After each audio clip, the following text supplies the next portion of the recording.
سب سے پہلا حق یہ ہے کہ قرآن کو مانے، دوسرا حق یہ ہے کہ قرآن کو پڑھے، تیسرا حق یہ ہے کہ قرآن کو سمجھے، چوتھا حق یہ ہے کہ قرآن پر عمل کرے، اور پانچواں حق یہ ہے کہ قرآن کو دوسرے لوگوں تک پہنچائے۔ ہمیں یہ جاننے کی ضرورت ہے قرآن پاک کی تلاوت کی شرطیں کیا ہیں اور اس کے حقوق کیا ہیں۔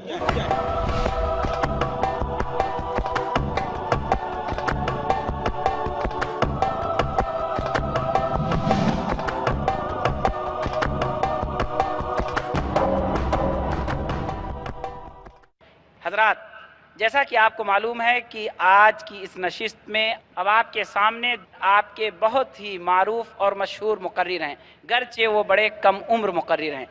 وہ معروف اس لیے ہیں کہ پیس ٹی وی پر ان کے درس قرآن کو آپ سنتے ہیں۔ جو لوگ بھی پیس ٹی وی کو دیکھتے ہیں وہ انہیں جانتے ہوں گے، اور اس لیے بھی معروف ہیں کہ جو لوگ اس سے پہلے اس 10 روزہ عالمی اسلامی کانفرنس میں شریک ہوئے ہوں گے، انہوں نے یہ فریضہ انجام دیا تھا کہ بے شمار مقررین کو بلایا تھا اور ان کے پروگرام چلائے تھے۔ میری مراد ہے محترم فیض الرحمن ندوی سے۔ فیض الرحمن ندوی کی تعلیم حفظ عالمیت دارالعلوم ندوۃ العلماء سے ہے۔ دارالعلوم ندوۃ العلماء جو صوبہ یو پی کے لکھنؤ شہر میں واقع ایک عظیم دارالعلوم ہے اور اس کی ایک تاریخ ہے۔ ہمارے برادرم، ہمارے عزیزم، کیونکہ وہ ہم سے 1 سال جونیئر رہے ہیں، وہ دارالعلوم ندوۃ العلماء کے فارغ التحصیل ہیں، نہایت ہی متحرک اور باصلاحیت عالم دین ہیں، اور انہوں نے اپنی تمام صلاحیتوں کو مرکوز کرتے ہوئے اسلامک انٹرنیشنل اسکول میں بحیثیت عربی کے استاد کے اپنی خدمات پیش کر رکھی ہیں۔ آپ میں سے جن کے بچے اسلامک انٹرنیشنل اسکول میں زیر تعلیم ہوں گے، وہ بچے جانتے ہوں گے کہ عربی زبان کی تدریس میں ہمارے محترم مولانا فیض الرحمن ندوی صاحب کی کیا خدمات ہیں۔ وہ آپ کے اسی ادارے IRF سے جڑے ہوئے ہیں اور ہر طرح کے پروگراموں میں حصہ لیتے ہیں۔ برادرم فیض الرحمن ندوی، میں انہیں دعوت دیتا ہوں کہ وہ تشریف لائیں اور آپ کے سامنے خطاب فرمائیں۔ برادرم کا عنوان ہے قرآن مجید کے حقوق۔ ابھی آپ قرآن مجید پر ہی سن رہے تھے، آئیے مزید ہم اپنے عزیزم محترم مولانا فیض الرحمن ندوی سے سنیں قرآن کریم کے حقوق۔ اللہ تبارک و تعالیٰ اس خطاب کو اور جو کچھ باتیں کی جائیں ہمارے لیے اسے مفید بنائے۔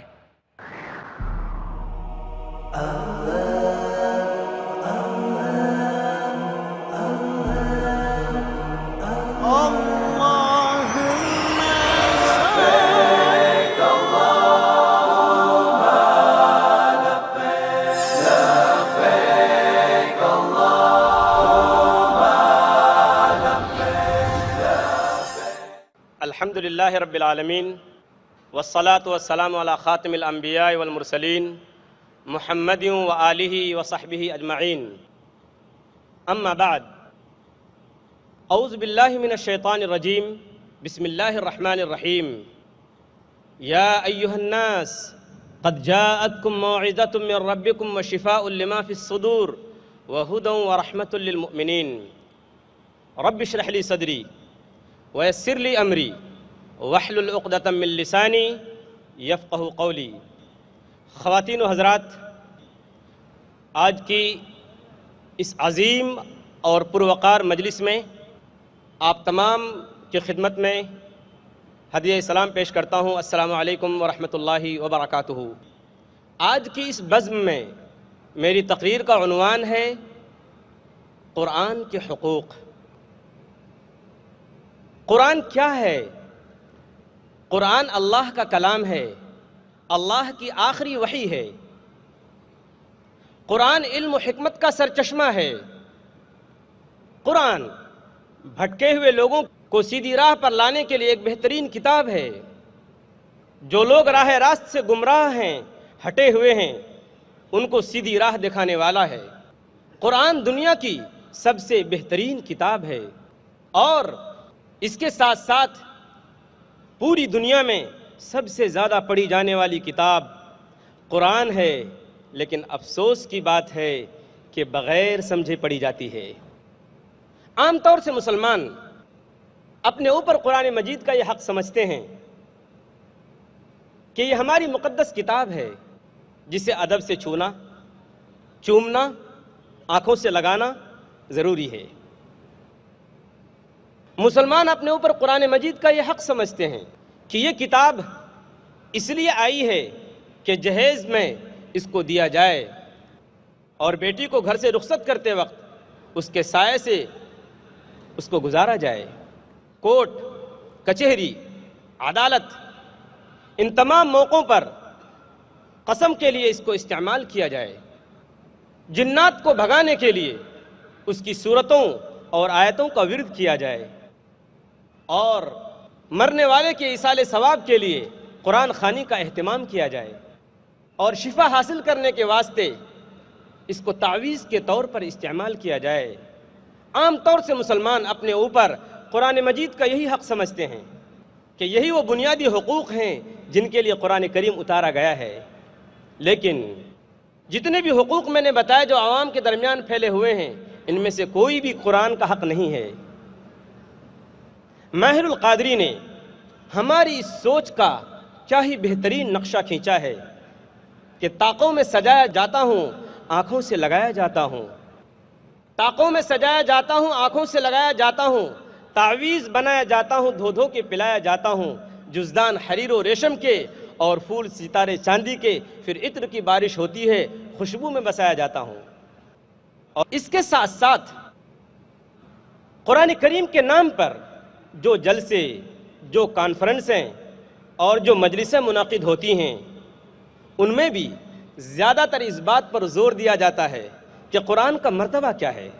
اس کا مقام کیا ہے، اس کی شان کیا ہے، اس کا درجہ کیا ہے، اور اس بات پر بہت کم توجہ دی جاتی ہے کہ مسلمان ہونے کی حیثیت سے ہمارے اوپر قرآن کے کیا کیا حقوق ہیں اور انہیں ادا کرنے کی کیا شکل ہے۔ لہذا آج کی اس مجلس میں پوری دیانتداری کے ساتھ اور پوری تاکید کے ساتھ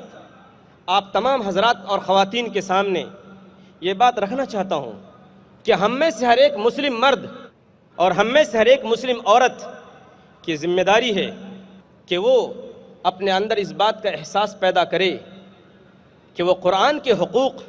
جو میری زبان سے وہ سننے والے ہیں وہ ادا کر رہے ہیں یا نہیں، اور اگر ادا نہیں کر رہے ہیں تو انہیں ادا کرنے کی شکل و صورت کیا ہے۔ اور جب معلوم ہو جائیں کہ قرآن پاک کے یہ حقوق ہیں تو بغیر کسی تاخیر کے، بغیر کسی دیری کے ان تمام حقوق پر عمل کرنے کی کوشش شروع کر دیں، کیونکہ اس کا براہ راست اور ڈائریکٹ تعلق ہماری نجات سے ہے۔ اور اگر ہم نے قرآن پاک کے حقوق کو ادا کرنے میں کسی طرح کی بھی کوتاہی کی، کوئی کمی کی، تو پھر یاد رکھیے یہ کوتاہی اور یہ کمی قرآن کی شان میں قصیدہ پڑھنے، قرآن کا مرتبہ بیان کرنے سے پورا نہیں ہو سکتا۔ اس لیے آج کی اس نشست میں قرآن کے حقوق پر انشاءاللہ تفصیل سے روشنی ڈالنے کی کوشش کروں گا۔ ہر مسلمان پر قرآن مجید کے 5 حقوق ہیں۔ سب سے پہلا حق یہ ہے کہ قرآن کو مانے، دوسرا حق یہ ہے کہ قرآن کو پڑھے، تیسرا حق یہ ہے کہ قرآن کو سمجھے، چوتھا حق یہ ہے کہ قرآن پر عمل کرے، اور 5واں حق یہ ہے کہ قرآن کو دوسرے لوگوں تک پہنچائے۔ سب سے پہلا حق یعنی قرآن کو مانے، اس کا مطلب کیا ہے؟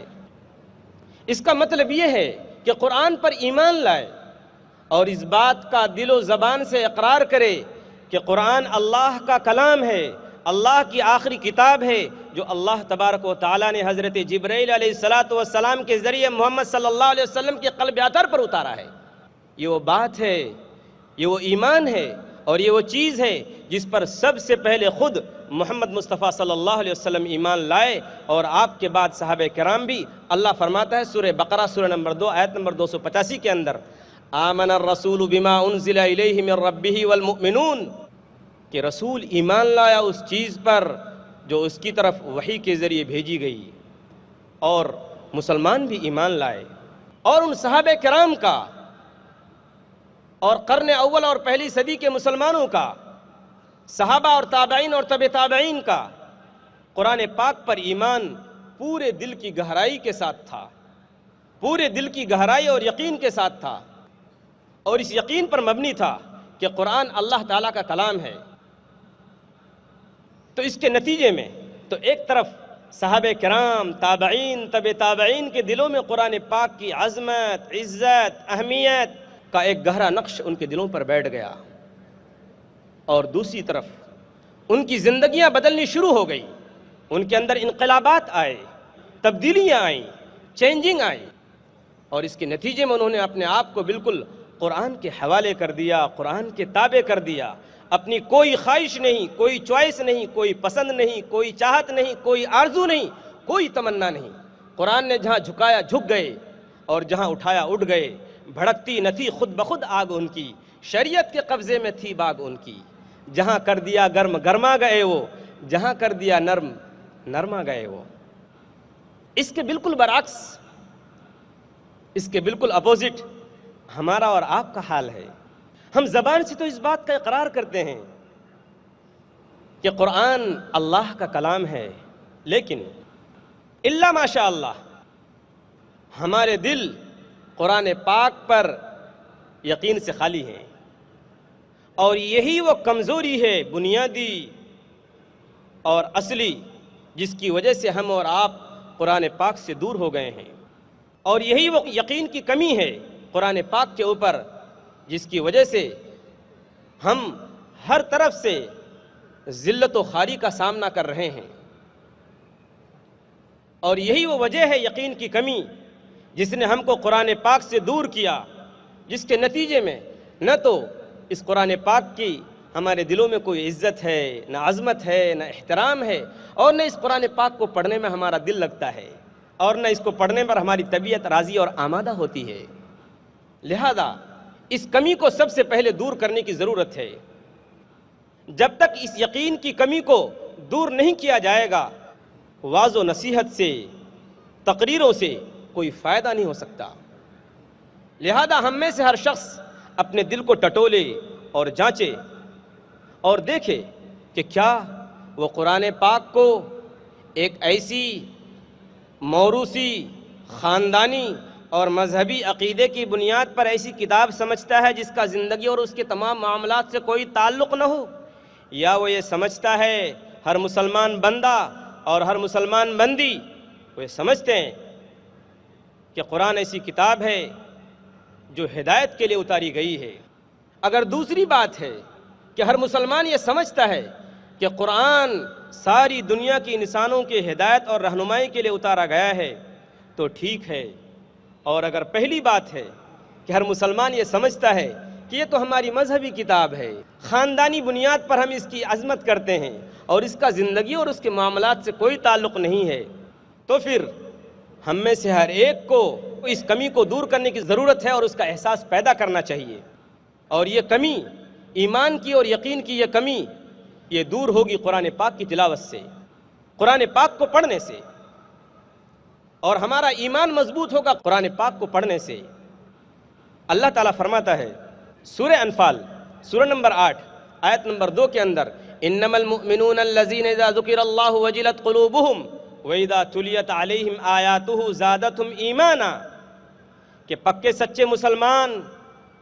100% مسلمان، 100% مسلمان وہ ہیں کہ جب اللہ کا ذکر کیا جاتا ہے تو ان کے دل ڈر جاتے ہیں، کانپ جاتے ہیں، اور جب اس کی آیتیں ان کے سامنے پڑھی جاتی ہیں تو ان کے ایمان میں اضافہ ہوتا ہے، ان کا ایمان بڑھ جاتا ہے۔ اور دوسری جگہ سورہ قاف سورہ نمبر 50 آیت نمبر 8 کے اندر اللہ تعالیٰ فرماتا ہے تبصرۃ وذکریٰ لکل عبد منیب، یاد دلانے والی، نصیحت کرنے والی ہے ہر اس شخص کو جو اللہ کی طرف لوٹے۔ حدیث میں سنن ابو داؤد کتاب السنہ کتاب نمبر 39 باب نمبر 23 حدیث نمبر 4753 کے اندر براء ابن عازب رضی اللہ تعالیٰ عنہ کی روایت موجود ہے کہ اگر ہمارا ایمان قرآن پاک پر کم ہے، ہمارا ایمان کمزور ہو گیا ہے، تو ظاہر بات ہے جب تک یہ یقین پورا نہیں ہوگا ہم قبر کے عذاب سے محفوظ نہیں ہو سکتے۔ براء ابن عازب رضی اللہ تعالیٰ عنہ کہتے ہیں کہ نبی اکرم صلی اللہ علیہ وسلم نے فرمایا کہ جب ایک آدمی کو جو مر جاتا ہے اس کو قبر میں رکھا جاتا ہے، لٹایا جاتا ہے، تو اس کے پاس 2 فرشتے آتے ہیں جن میں سے ایک کا نام منکر اور دوسرے کا نام نکیر ہے۔ وہ 3 سوالات کرتے ہیں۔ نمبر 1، من ربک، تیرا رب کون ہے، تیرا پالنے والا کون ہے؟ وما دینک، تیرا دین کیا ہے؟ اور تیسرا سوال ماذا تقول فی ھذا الرجل الذی بعث فیکم، تم اس آدمی کے بارے میں کیا کہتے ہو جو تمہارے درمیان بھیجا گیا ہے؟ جب وہ سارے جوابات دے دیتا ہے کہ میرا پروردگار اور میرا رب اللہ ہے، میرا دین اسلام ہے اور محمد صلی اللہ علیہ وسلم اللہ کے آخری نبی و رسول ہیں، تو فرشتے پھر سوال کرتے ہیں وما یدریک، تجھے یہ کیسے معلوم ہو گیا کہ میرا رب اللہ ہی ہے، میرا دین اسلام ہے اور محمد صلی اللہ علیہ وسلم اللہ کے رسول ہیں؟ تو وہ جواب دیتا ہے قرأت کتاب اللہ فآمنت بہ وصدقت، میں نے اللہ کی کتاب پڑھی اور اللہ کی کتاب پر ایمان لایا اور میں نے اس کی تصدیق کی۔ تو قرآن پاک پر ایمان، قرآن پاک پر یقین، یہ بنیادی اور ضروری چیز ہے، اور ہم میں سے ہر مسلمان کا یہ پہلا حق ہے کہ قرآن پاک کو جس طریقے سے وہ زبان سے اللہ کا کلام سمجھتا ہے اور مانتا ہے اور کہتا ہے، دل سے بھی اس بات کا اقرار کرے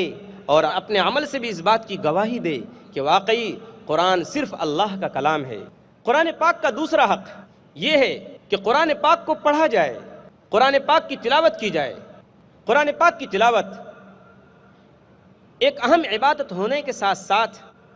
ایمان کو تر و تازہ رکھنے کا بہترین ذریعہ ہے۔ جس طریقے سے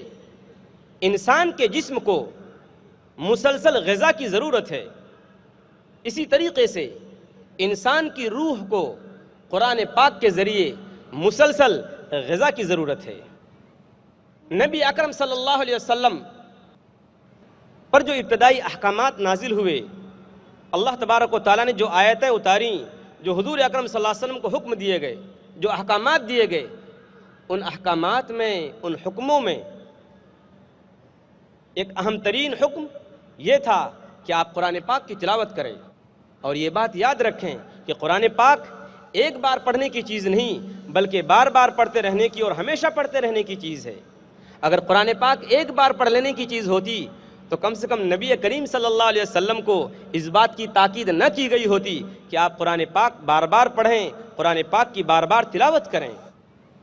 چنانچہ ہم دیکھتے ہیں آپ صلی اللہ علیہ وسلم کی زندگی کو کہ آپ صلی اللہ علیہ وسلم کو جو ابتدائی احکامات دیے گئے تھے ان میں اہم ترین حکم یہی تھا کہ اے محمد صلی اللہ علیہ وسلم، آپ رات کا اکثر حصہ یا کچھ حصہ اپنے رب کے سامنے قرآن پاک پڑھتے ہوئے گزاریں۔ اللہ فرماتا ہے سورہ مزمل، سورہ نمبر 73 آیت نمبر 1 سے 4 کے اندر، یا ایھا المزمل قم اللیل الا قلیلا نصفہ او انقص منہ قلیلا او زد علیہ ورتل القرآن ترتیلا، کہ محمد صلی اللہ علیہ وسلم آپ رات کا زیادہ حصہ یا اکثر حصہ یا کچھ حصہ یا آدھا حصہ اپنے رب کے سامنے کھڑے ہو کر قرآن پاک پڑھتے ہوئے گزار دیں۔ اس کے بعد کے دور میں بھی جب محمد صلی اللہ علیہ وسلم کے سامنے پریشانیاں آتیں، مشکلات آتیں، تکلیفیں آتیں اور مصائب آتے تو آپ صلی اللہ علیہ وسلم کو آپ کے رب کی طرف سے یہ حکم ہوتا کہ محمد صلی اللہ علیہ وسلم اب زیادہ سے زیادہ قرآن پاک کی تلاوت کریں، زیادہ سے زیادہ قرآن پاک کو پڑھیں۔ اللہ تعالیٰ فرماتا ہے سورہ کہف، سورہ نمبر 18 آیت نمبر 27 کے اندر، وَاتْلُ مَا أُوحِيَ إِلَيْكَ مِنْ كِتَابِ رَبِّكَ، کہ محمد صلی اللہ علیہ وسلم آپ اپنے رب کی کتاب میں سے جو آپ کی طرف وحی کیا جاتا ہے آپ اس کی تلاوت کیجئے۔ سورہ عنکبوت، سورہ نمبر 29 اور آیت نمبر 45 کے اندر اللہ تبارک و تعالیٰ دوبارہ تاکید کرتے ہیں اتل ما اوحی الیک من الکتاب، کہ قرآن پاک میں سے جو کچھ بھی آپ کو میسر ہو آپ پڑھیے اور اس کی تلاوت کیجئے۔ اس سے معلوم ہوا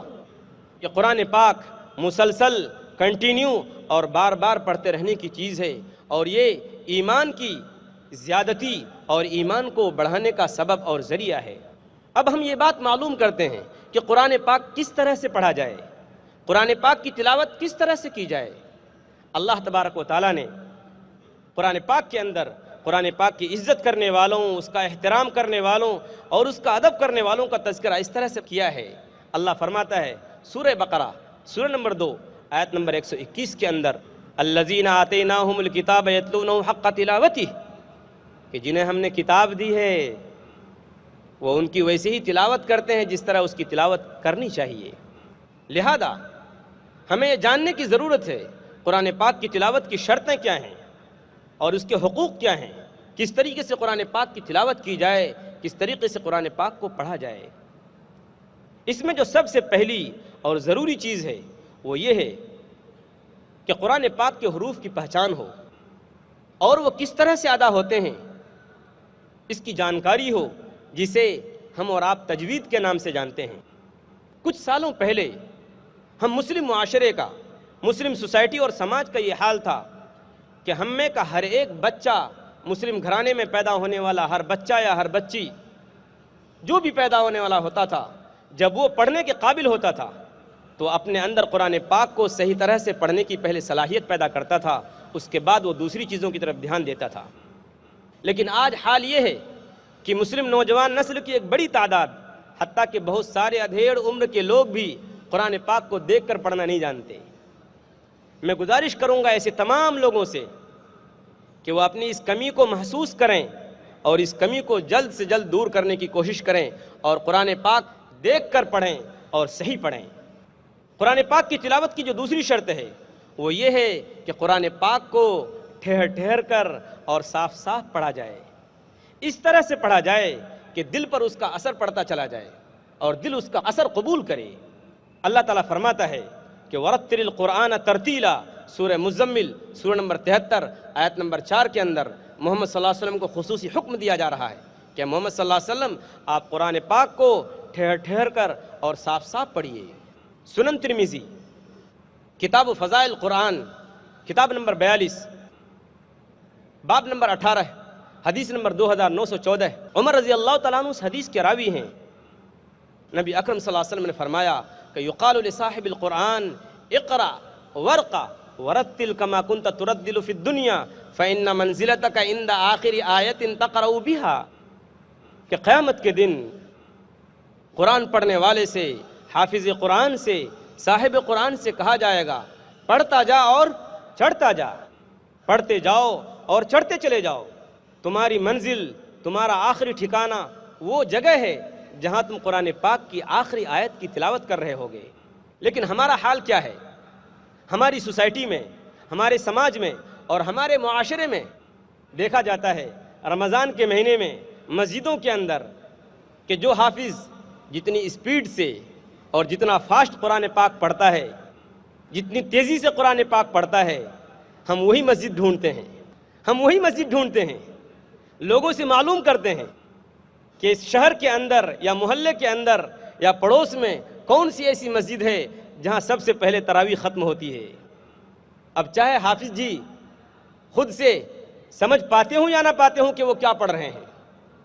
میں تو ایسے لوگوں کے لیے شعر پڑھتا ہوں کہ اگر اپنا کہا تم آپ ہی سمجھے تو کیا سمجھے، مزہ کہنے کا جب ہے ایک کہے اور دوسرا سمجھے، اور کلام میر سمجھے اور زبان میرزا سمجھے، مگر ان کا کہا یہ آپ ہی سمجھیں یا خدا سمجھے۔ یعلمون تعلمون کے علاوہ کچھ بھی سمجھ میں نہیں آتا کہ حافظ صاحب قرآن پاک کی تلاوت کیسے کر رہے ہیں۔ اور ہمارا بھی حال یہ ہے کہ ہم انہی لوگوں کو تلاش کرتے ہیں، انہی حافظوں کی تلاش میں رہتے ہیں جو زیادہ فاسٹ پڑھیں، زیادہ تیزی سے قرآن پاک پڑھیں، چاہے قرآن پاک کا جنازہ نکل جائے۔ یہ بہت افسوس کی بات ہے، ہم اس آیت کے خلاف جا رہے ہیں، اللہ کی اس حکم کے خلاف جا رہے ہیں جو اللہ تبارک و تعالیٰ نے اپنے برگزیدہ نبی حضرت محمد مصطفیٰ صلی اللہ علیہ وسلم کو دیا تھا کہ ورتل القرآن ترتیلا، کہ قرآن پاک کو ٹھہر ٹھہر کر اور صاف صاف طرح سے پڑھو۔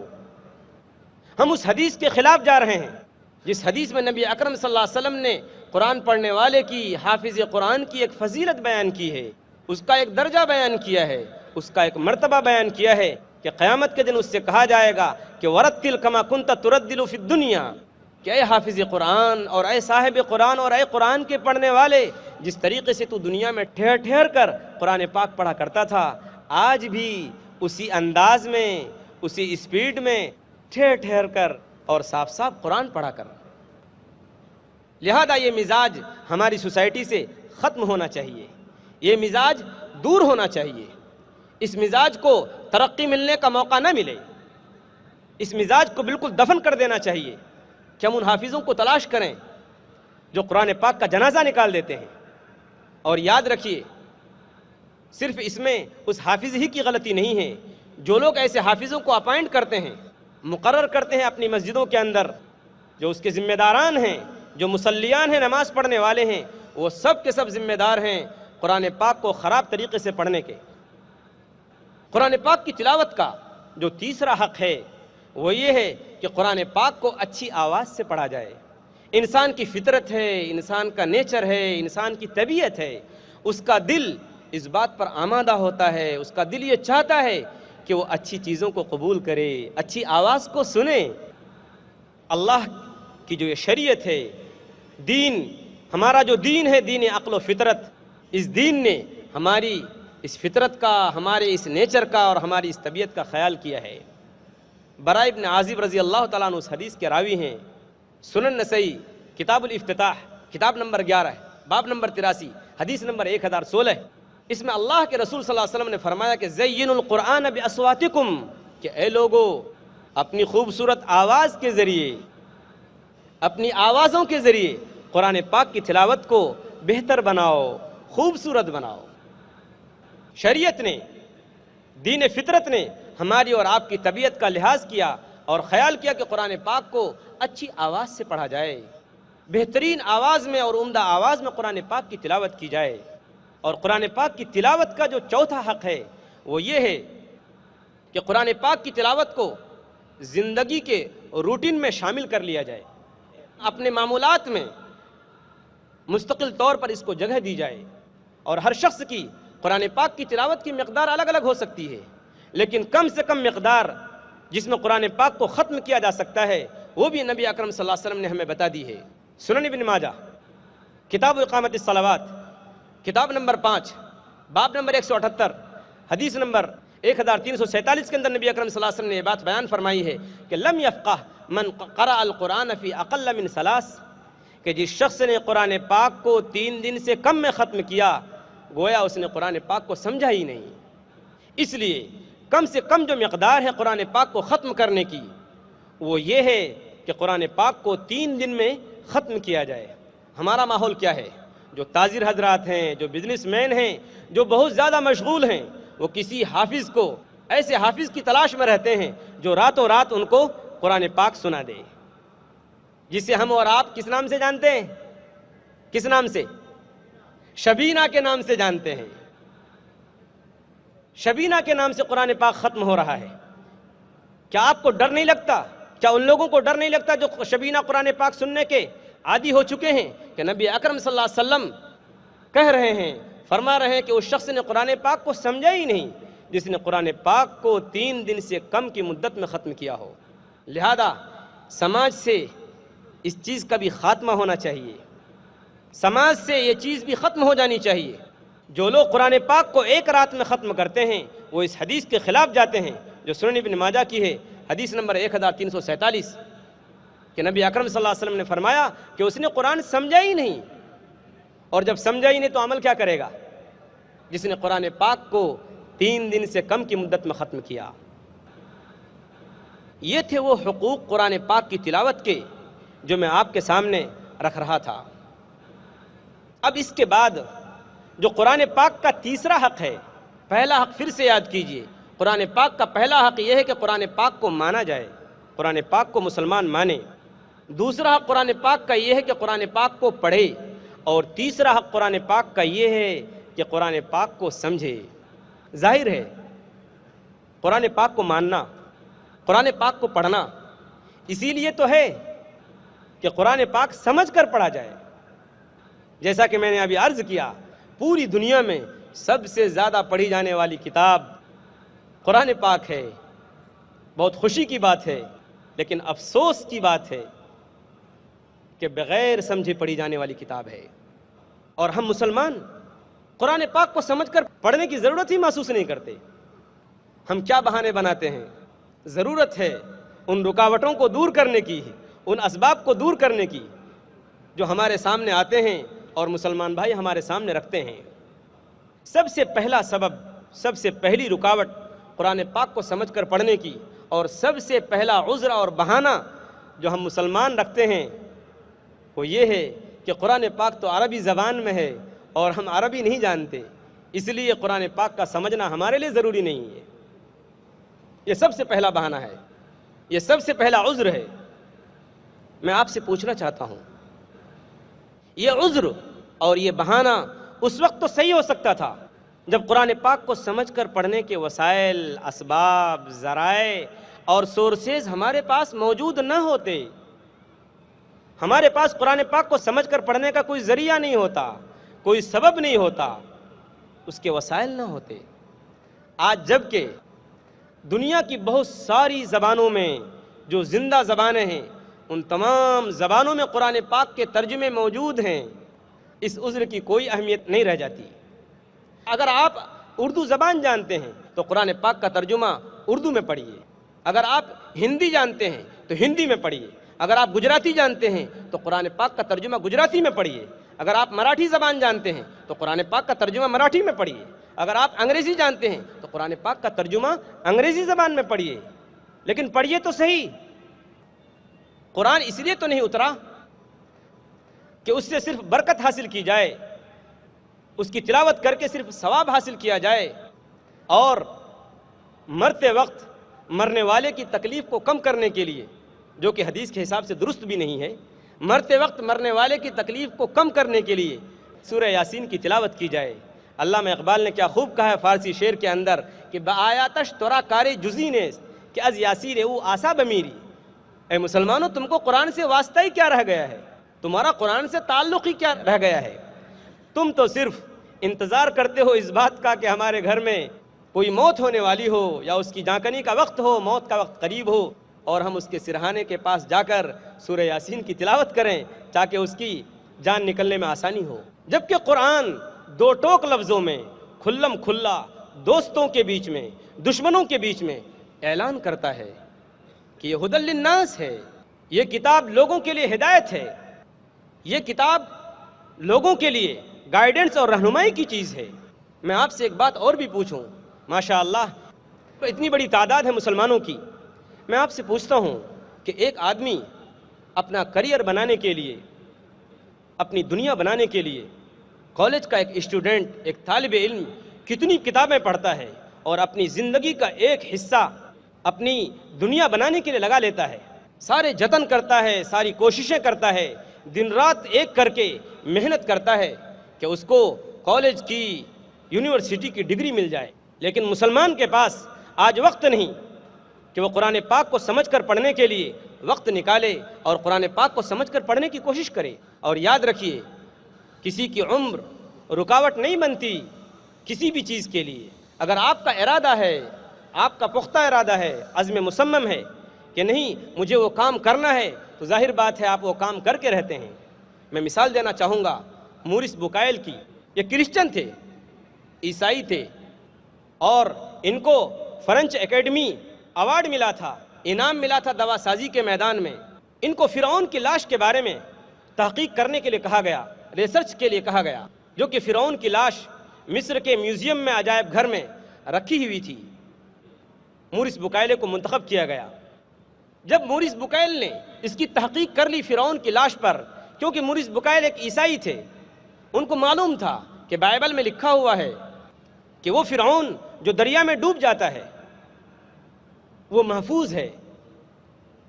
بہرحال انہوں نے جب عرب کا دورہ کیا، عرب ممالک کا، وہاں ایک عرب نے ان سے کہا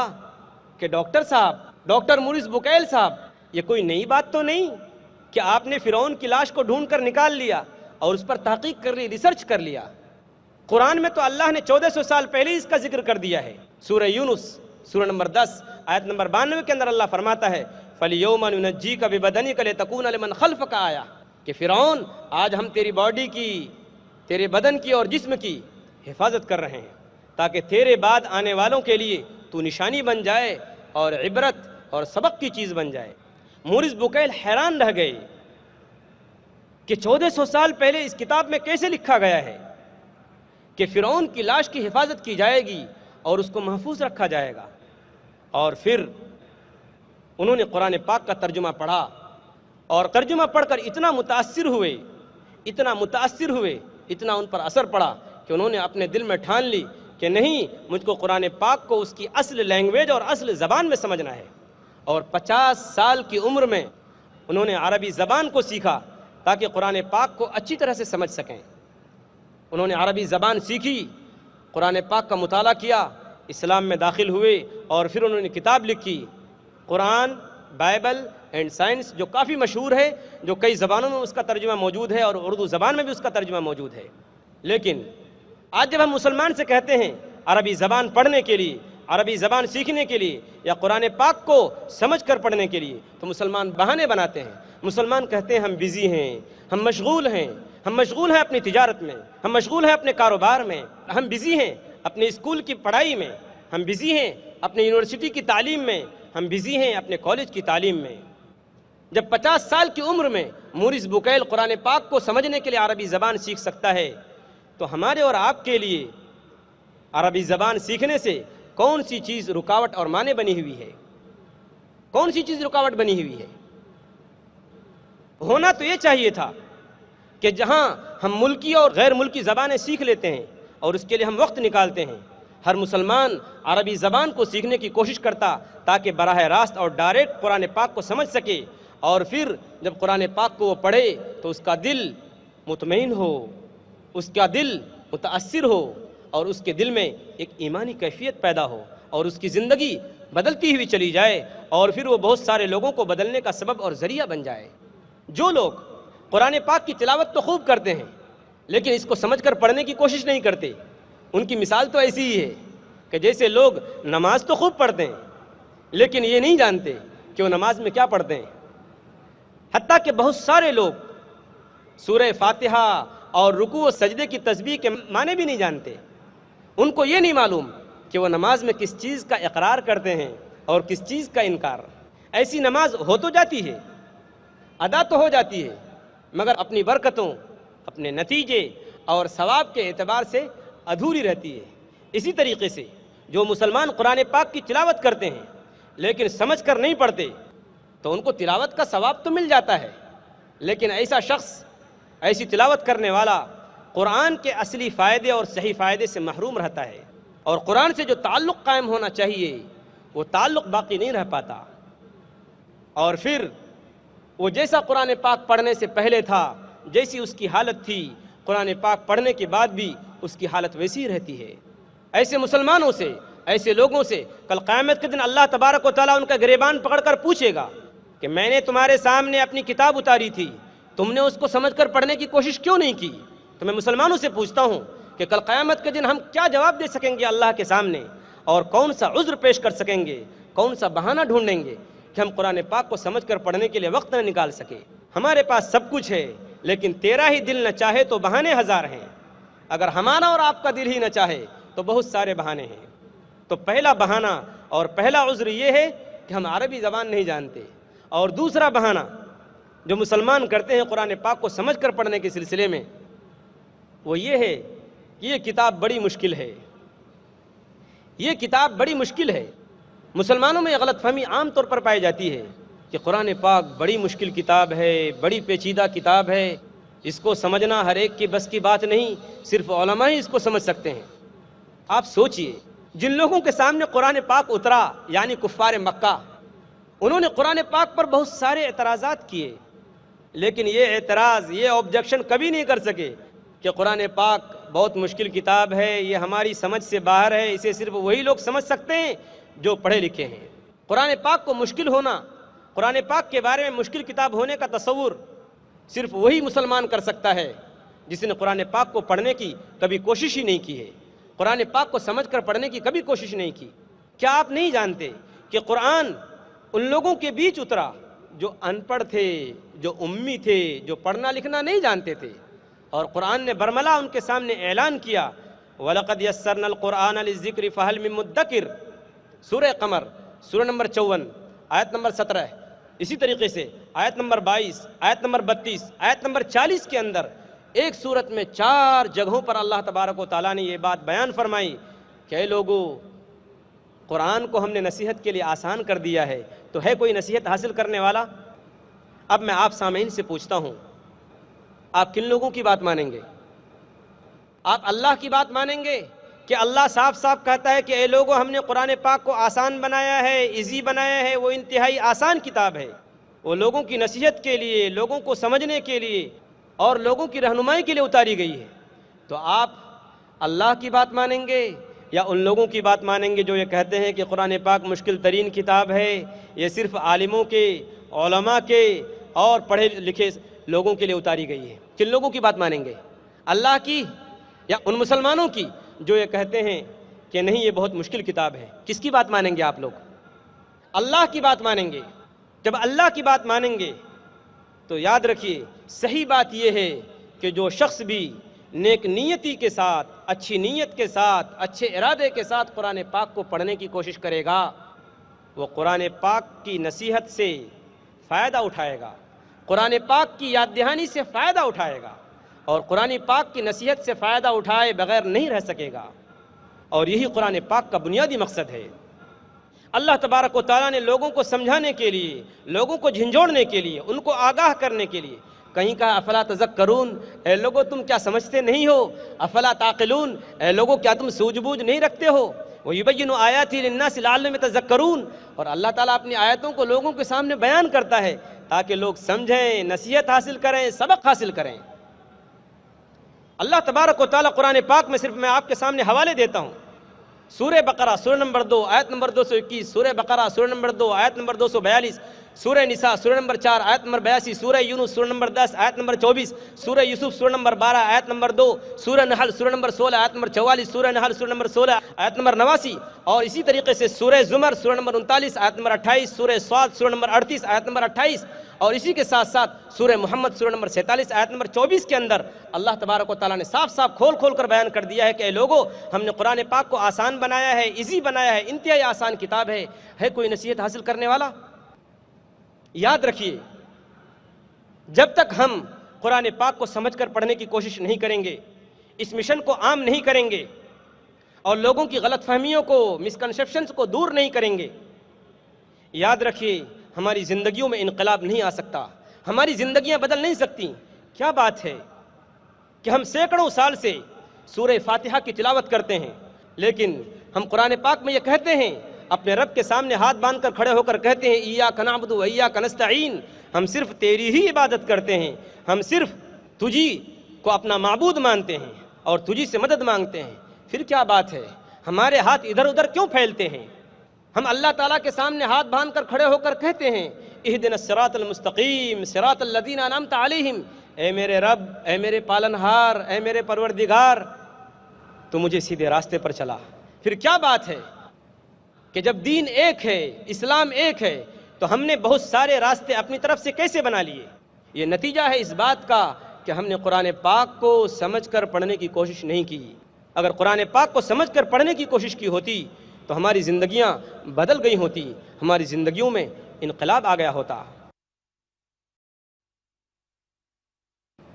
یہاں میں ایک چٹکلا پیش کرنا چاہتا ہوں، ایک جوک، ایک لطیفہ، کہ ہندوستان کے ایک مشہور قاری عرب گئے اور وہاں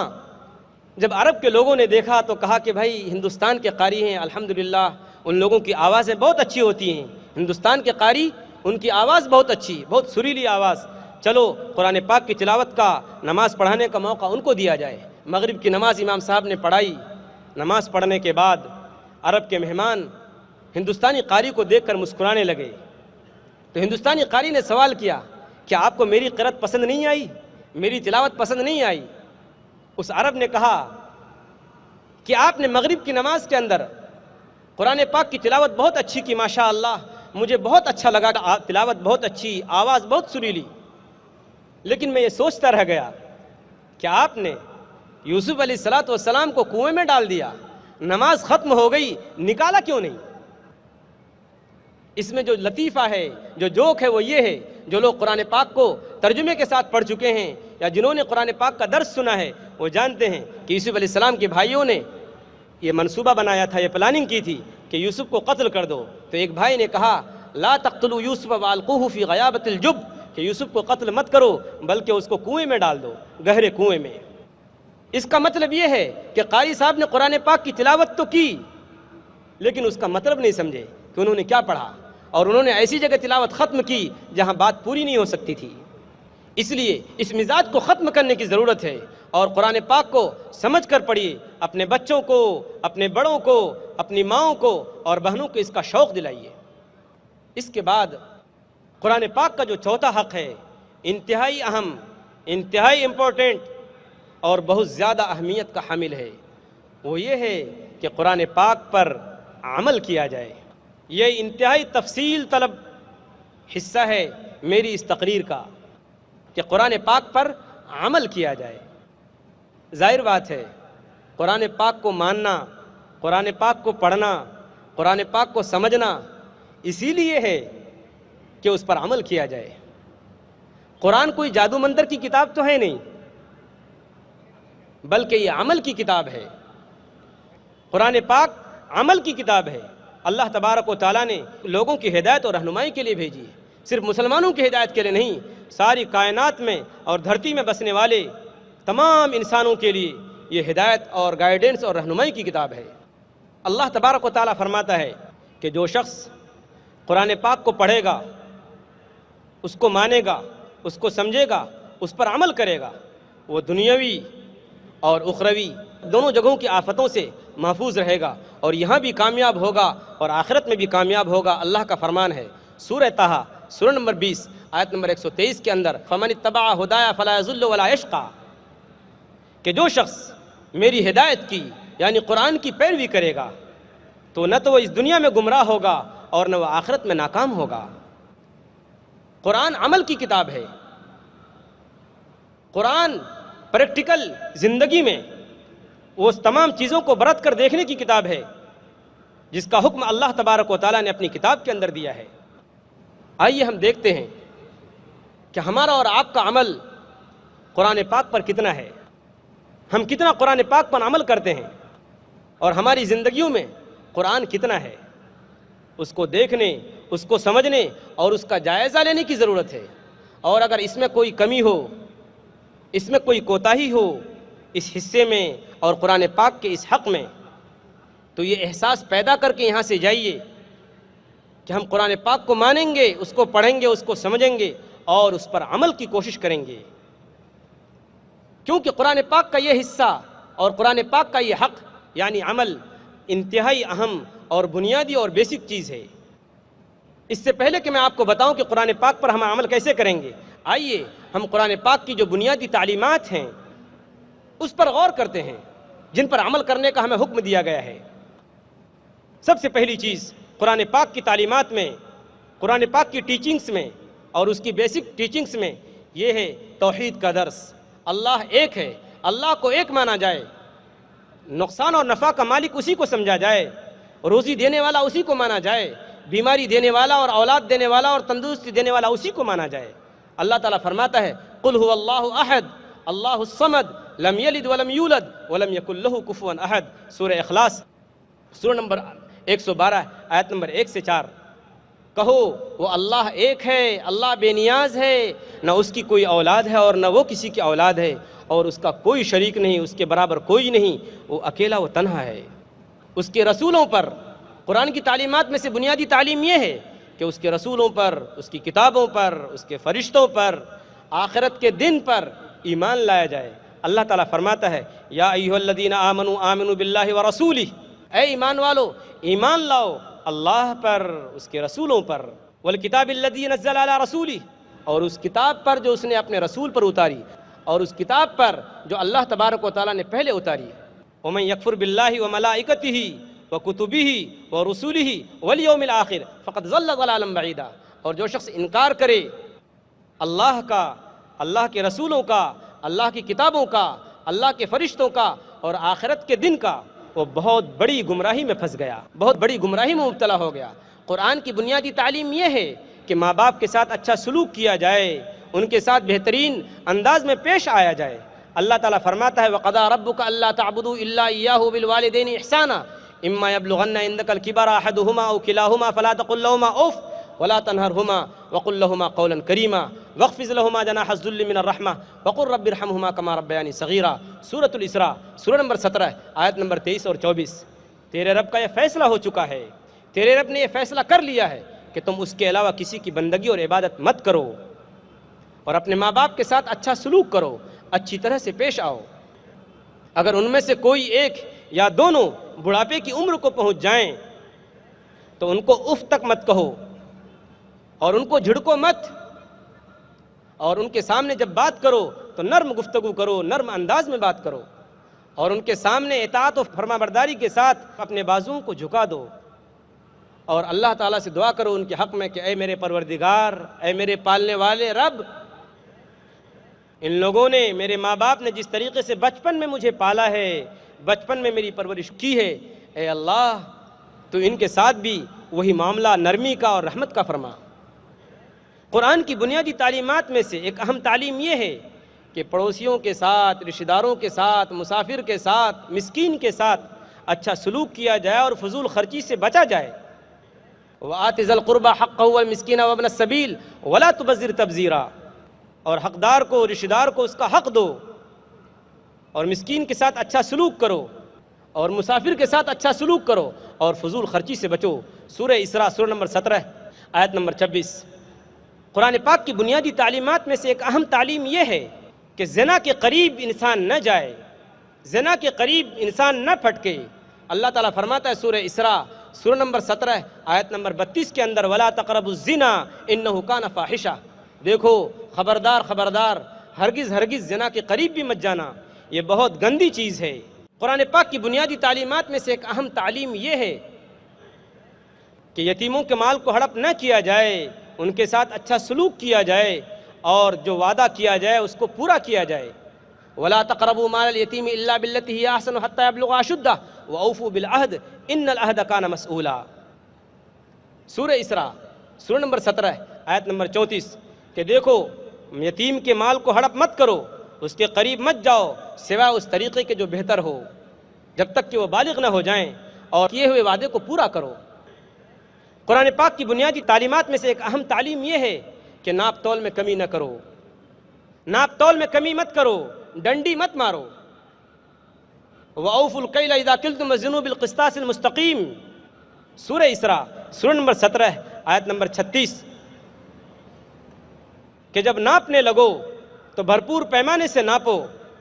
اور صحیح ترازو کے ساتھ ناپو۔ اس کی تعلیم یہ ہے کہ انسان شراب سے اور جوا سے مکمل طور پر پرہیز کرے۔ یا ایھا الذین آمنوا انما الخمر والمیسر والانصاب والازلام رجس من عمل الشیطان فاجتنبوہ لعلکم تفلحون۔ اے ایمان والو، اے مسلمانوں، سنو، شراب، جوا اور پھال نکالنے کے تیر اور تھان کی چیزیں، یہ ساری کی ساری گندی چیزیں ہیں،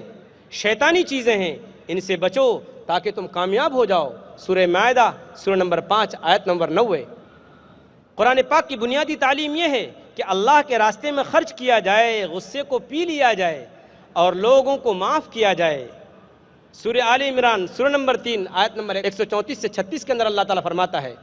کہ الذین ينفقون فی السراء والضراء والکاظمین الغیظ والعافین عن الناس واللہ یحب المحسنین۔ پکے سچے مسلمان تو وہ ہیں، ایمان والے تو وہ ہیں کہ جو اللہ کے راستے میں خرچ کرتے ہیں، اس وقت بھی جب وہ تنگی میں ہوتے ہیں اور اس وقت بھی جب وہ خوشحالی میں ہوتے ہیں،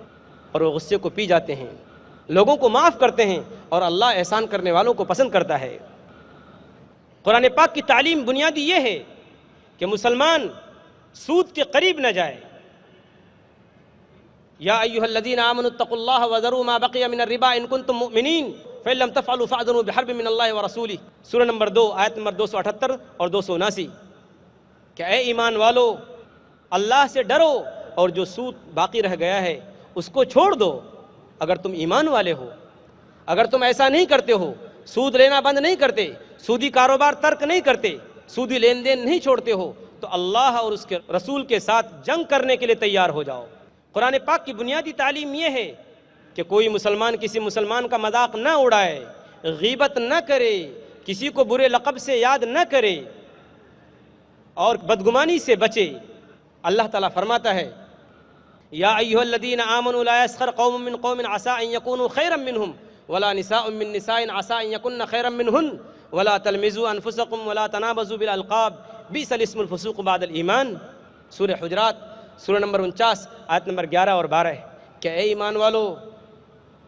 کوئی قوم کسی قوم کا مذاق نہ اڑائے، عورتوں کا گروہ کسی دوسرے عورتوں کے گروہ کا مذاق نہ اڑائے، ہو سکتا ہے جس کا مذاق اڑایا جا رہا ہو ان سے بہتر ہوں۔ ولا تلمزوا انفسکم، اپنے آپ میں عیب نہ لگاؤ. ولا تنابزوا بالالقاب, اور ایک دوسرے کو برے لقب سے مت پکارو. بیس الاسم الفسوق بعد الایمان, ایمان کے بعد سب سے برا نام فسق ہے. قرآن پاک کی بنیادی تعلیم میں سے ایک تعلیم یہ بھی ہے اور انتہائی اہم تعلیم ہے کہ انسانی جان کی عزت کی جائے, انسانی جان کا احترام کیا جائے اور انسانی جان کا مرتبہ بڑھایا جائے. چاہے وہ ہندو ہو یا مسلم, سکھ ہو یا عیسائی, کسی کی بھی جان لینا بغیر کسی غلطی اور گناہ کے قطعا ناجائز اور حرام ہے. سورہ مائدہ سورہ نمبر 5 آیت نمبر 32 کے اندر اللہ تعالیٰ فرماتا ہے من قتل نفسا بغیر نفس و فساد فی الارض فکأنما قتل الناس جميعا. جو شخص کسی کو بغیر اس کے کہ اس نے کسی کی جان لی ہو یا زمین میں بگاڑ یا فساد پھیلایا ہو, کسی کو مار دے تو اس نے گویا تمام لوگوں کی جان لے لی, اور اگر اس نے کسی کو بچایا, کسی نے کسی کی جان بچائی تو گویا اس نے تمام انسانوں کو بچایا. یہ وہ قرآن کی بنیادی تعلیمات ہیں جن پر عمل کرنے کا ہمیں اور آپ کو حکم دیا گیا ہے. آپ گہرائی سے, سنجیدگی سے اپنے دلوں کو ٹٹولیں, اپنے حالات پر غور کریں کہ ہم قرآن پاک کی بتائی ہوئی ان تعلیمات پر کتنا عمل کرتے ہیں. ہمارا حال تو یہ ہے کہ ہم نے قرآن پاک سے اعراض کر لیا ہے, قرآن پاک سے منہ موڑ لیا ہے, قرآن پاک سے اپنا منہ پھیر لیا ہے. آپ جانتے ہیں اعراض عربی زبان کا لفظ ہے. اعراض کے معنی ہے منہ موڑنا, منہ پھیرنا, پیٹھ دکھانا, توجہ نہ دینا. اعراض کا ایک مطلب تو یہ ہے کہ قرآن پاک کو نہ مانا جائے, اس پر ایمان نہ لایا جائے, جس سے انسان کافر ہو جاتا ہے. اور اعراض کا ایک مطلب یہ ہے کہ قرآن پاک کو مانتے تو ہیں, قرآن پاک پر ایمان تو ہے, لیکن اس کو پڑھا نہیں جا رہا ہے, اس کو سمجھا نہیں جا رہا ہے, اس کی تعلیمات پر عمل نہیں ہو رہا ہے,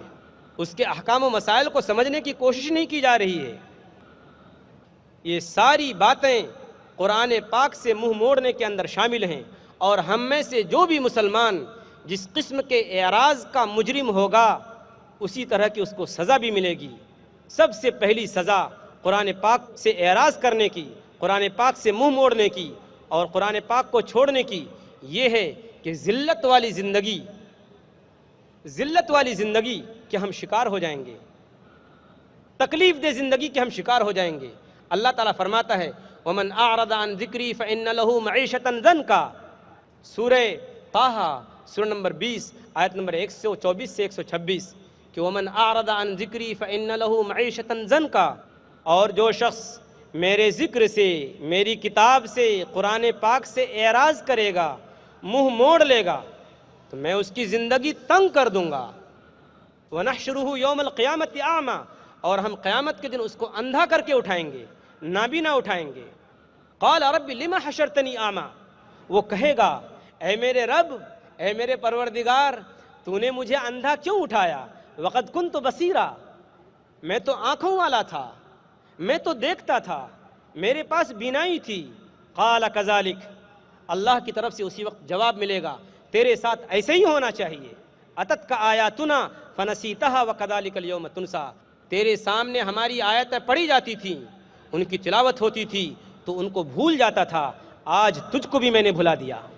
تکلیف دہ زندگی اور تکلیف والی زندگی کیا ہے؟ تکلیف دہ زندگی سے مراد صرف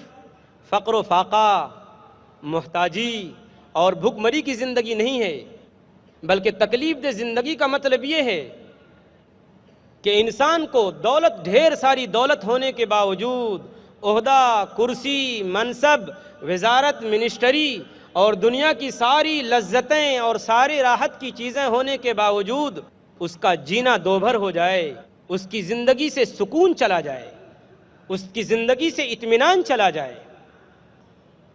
یا ایسی بیماری ہو جائے جس سے اس کا سکون چھن جائے. تکلیف دہ زندگی کا مطلب یہ ہے کہ اس کی اولاد نافرمان اور نالائق ہو جائے. تکلیف دہ زندگی کا مطلب یہ بھی ہے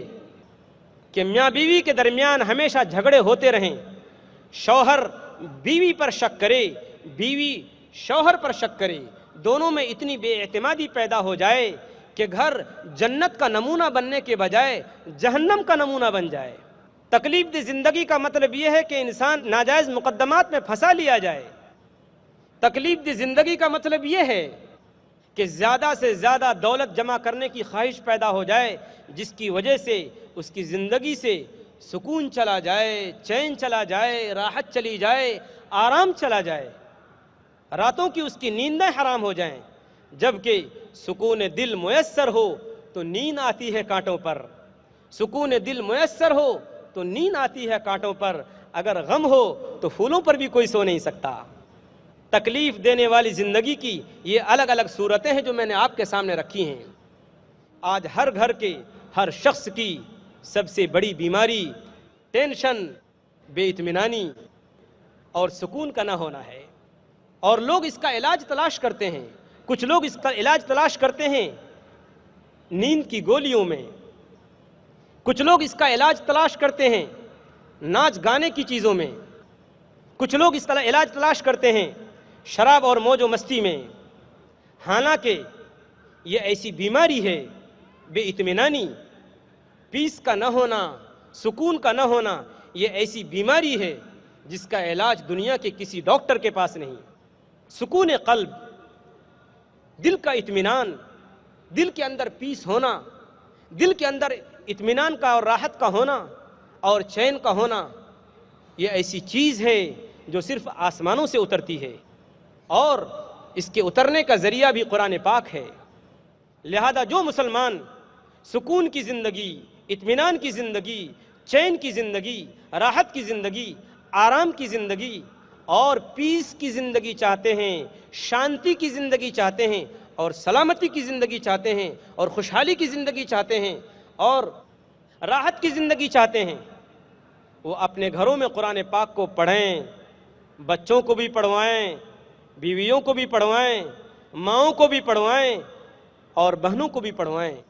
ہمارا اور آپ کا جتنا تعلق قرآن پاک سے قریب ہوگا اور گہرا ہوگا، اتنا ہی ہم کو ذہنی سکون ملے گا، ذہنی اطمینان ملے گا، اتنے ہی زیادہ ہم کو راحت ملے گی، اتنے ہی زیادہ ہم کو چین نصیب ہوگا، اور اس کے نتیجے میں انشاءاللہ ہماری جسمانی، ہماری روحانی بیماریوں کو بھی شفا ملتی چلی جائے گی۔ قرآن پاک کو چھوڑنے کا، قرآن پاک سے اعراض کرنے کی جو دوسری سزا ملے گی وہ ذلت و رسوائی کی شکل میں ملے گی۔ تاریخ گواہ ہے، تاریخ اس بات کی شہادت دیتی ہے کہ مسلمانوں نے جب جب قرآن پاک پر عمل کیا، قرآن پاک کو مضبوطی سے پکڑا اور اس کی روشنی میں اپنی زندگیاں گزاریں، تو دنیا کی بادشاہتوں کے وہ مالک بنے، ان کے سروں پر تاج رکھا گیا عزت کا۔ وہ ایک 17 سالہ نوجوان ہی تو تھا کہ اس عمر کے بچے کھیل کود میں مشغول ہوتے ہیں۔ محمد ابن قاسم، جس نے ایک سلطنت کی بنیاد ڈالی، عربی شاعر کہتا ہے کہ ساسر رجال ل17 حجتاً ولداتہ انذاک فی اشغالی، کہ ایک 17 سال کے لڑکے نے، 17 سال کے ایک جوان نے ایک حکومت کی بنیاد رکھی، جبکہ اس عمر کے بچے، اس عمر کے لڑکے کھیل کود میں مشغول ہوتے ہیں۔ جب بھی مسلمانوں نے قرآن پاک کو پکڑا، قرآن پاک پر عمل کیا، ان کی زندگیاں بدل گئیں اور انہوں نے بہت سارے لوگوں کی زندگیوں کو بدل کر رکھ دیا اور عزت کا تاج ان کو پہنایا گیا۔ اور جب جب قرآن پاک کو چھوڑا، جب جب قرآن پاک سے دور ہوئے، وہ ذلیل و رسوا ہوئے۔ نبی کا فرمان ہے، عن عبداللہ بن عمر رضی اللہ عنہما قال قال النبی صلی اللہ علیہ وسلم ان اللہ یرفع بهذا الكتاب اقواما ويضع به آخرین۔ صحیح مسلم، کتاب صلاۃ المسافرین، کتاب نمبر 6، باب نمبر 47، حدیث نمبر 817، کہ بے شک یہ وہ کتاب ہے قرآن پاک جس کے ذریعے اللہ تبارک و تعالیٰ ایک قوم کو عزت دیتا ہے اور کچھ لوگوں کو اس کے ذریعے اللہ ذلیل کرتا ہے۔ چھوڑ کر قرآن مسلم حق سے بیگانہ ہوا، دین بھی رسوا کیا اور آپ بھی رسوا ہوا۔ علامہ اقبال نے شکوہ کیا تھا کہ خار از مہجوری قرآن شدی، پرشین کا شعر ہے کہ خار از مہجوری قرآن شدی، شکوہ سنجے گردش دوراں شدی، اے چو شبنم بر زمیں افغندئی، اے چو شبنم بر زمیں افغندئی، در بغل داری کتاب زندئی۔ کہ اے مسلمان، تو حالات کا رونا روتا ہے، حالات خراب ہیں، حالات انتہائی مایوس کن ہیں، حالات انتہائی ناگفتہ بہ ہیں، حالات کا رونا روتا ہے، حالات پر ماتم کرتا ہے، تو اپنے آپ پر کیوں نہیں روتا؟ تو ذلیل اس لیے ہے، رسوا اس لیے ہے، دنیا والوں کے قدموں کے نیچے اس لیے ہے کہ تو نے قرآن کو چھوڑ دیا ہے اور بہانہ بناتا ہے کہ حالات خراب ہیں۔ اے تو شبنم برزمی افغندئی در بغل داری کتاب زندئی، اے وہ مسلمان تو اپنے پاس قرآن پاک رکھتے ہوئے تیری مثال شبنم کی مانند ہو گئی ہے، اس اوس کی مانند ہو گئی ہے جو صبح کو گھاس کے اوپر پڑی رہتی ہے، جس کو لوگ پیروں سے چپلوں سے روندا کرتے ہیں اور جوتوں سے رونتے ہیں۔ قرآن پاک کو چھوڑنے کا نتیجہ انفرادی اور اجتماعی شکل میں ہمارے سامنے موجود ہے۔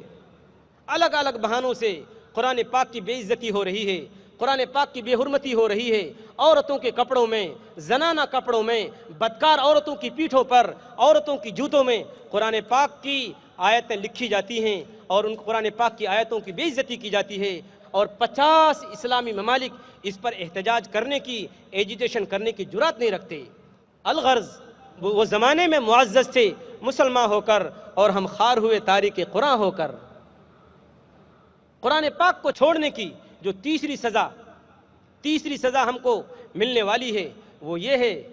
کہ قرآن خود ہمارے خلاف گواہی دے گا، اور اللہ کے رسول صلی اللہ علیہ وسلم، ہمیں ان سے امید ہے شفاعت کی، ہمارا ایمان ہے کہ وہ ہماری سفارش کریں گے۔ لیکن اسی رسول کے اوپر یہ آیت بھی اتری ہے، سورہ فرقان سورہ نمبر 25 آیت نمبر 30، وقال الرسول یا رب ان قوم اتخذوا هذا القرآن مہجورا۔ رسول کہے گا اللہ کی بارگاہ میں، اللہ کی عدالت میں ہمارے اور آپ کے سامنے کھڑے ہو کر کہے گا، اے میرے رب، اے میرے پروردگار، یہی میری قوم ہے جو مسلمان کے نام سے جانی جاتی تھی، یہی میری قوم ہے جس نے تیرے قرآن کو چھوڑ دیا تھا۔ یہ قرآن ہمارے خلاف گواہی دے گا۔ حدیث پڑھیے ابو مالک اشعری رضی اللہ تعالیٰ عنہ کی، وہ کہتے ہیں، اس حدیث کا میں آخری حصہ پڑھتا ہوں، صحیح مسلم کتاب الطہارہ کتاب نمبر 2 باب نمبر 1 حدیث نمبر 534، کہ قرآن یا تو تیرے بارے میں گواہی دے گا یا تیرے خلاف گواہی دے گا۔ قرآن پاک پر ایمان لائے جو مسلمان قرآن پاک کو پڑھا، قرآن پاک کو سمجھا، قرآن پاک پر عمل کیا، ظاہر بات ہے کہ قرآن ایسے مسلمانوں کے بارے میں گواہی دے گا۔ لیکن جن لوگوں نے قرآن پاک کو نہ تو پڑھا، نہ تو سمجھنے کی کوشش کی،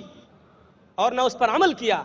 قرآن ایسے لوگوں کے خلاف قیامت کے دن گواہی دے گا۔ میں آپ سے پوچھنا چاہتا ہوں کہ جب خود اللہ کے رسول صلی اللہ علیہ وسلم ہمارے خلاف گواہی دیں گے اور قرآن ہمارے خلاف گواہی دے گا، تو زمین کا کون سا حصہ ہے جو ہمیں پناہ دینے کے لیے تیار ہو؟ آسمان کا کون سا کنارہ ہے جو ہم اور آپ کو پناہ دے سکتا ہے؟ اس لیے میرے دوستو،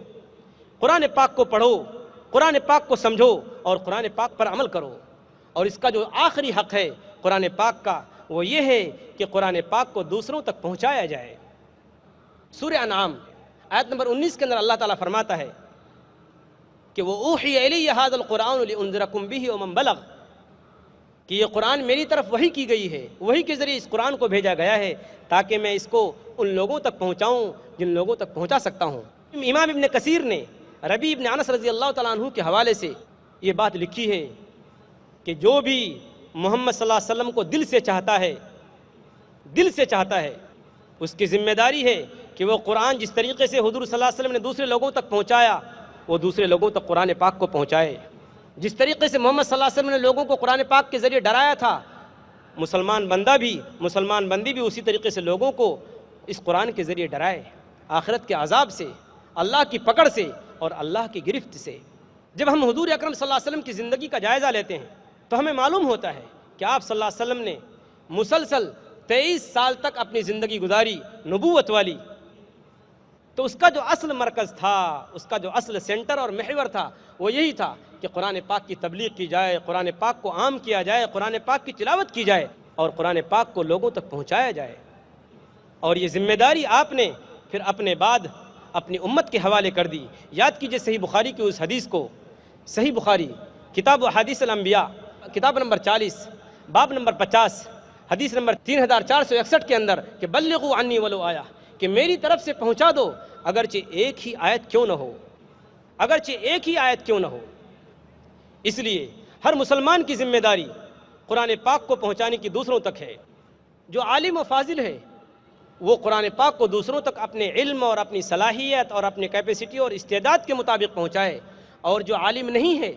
جو غیر عالم ہے، وہ اپنی صلاحیت، اپنی استعداد اور اپنی طاقت کے مطابق قرآن اللہ کے بندوں تک پہنچائے۔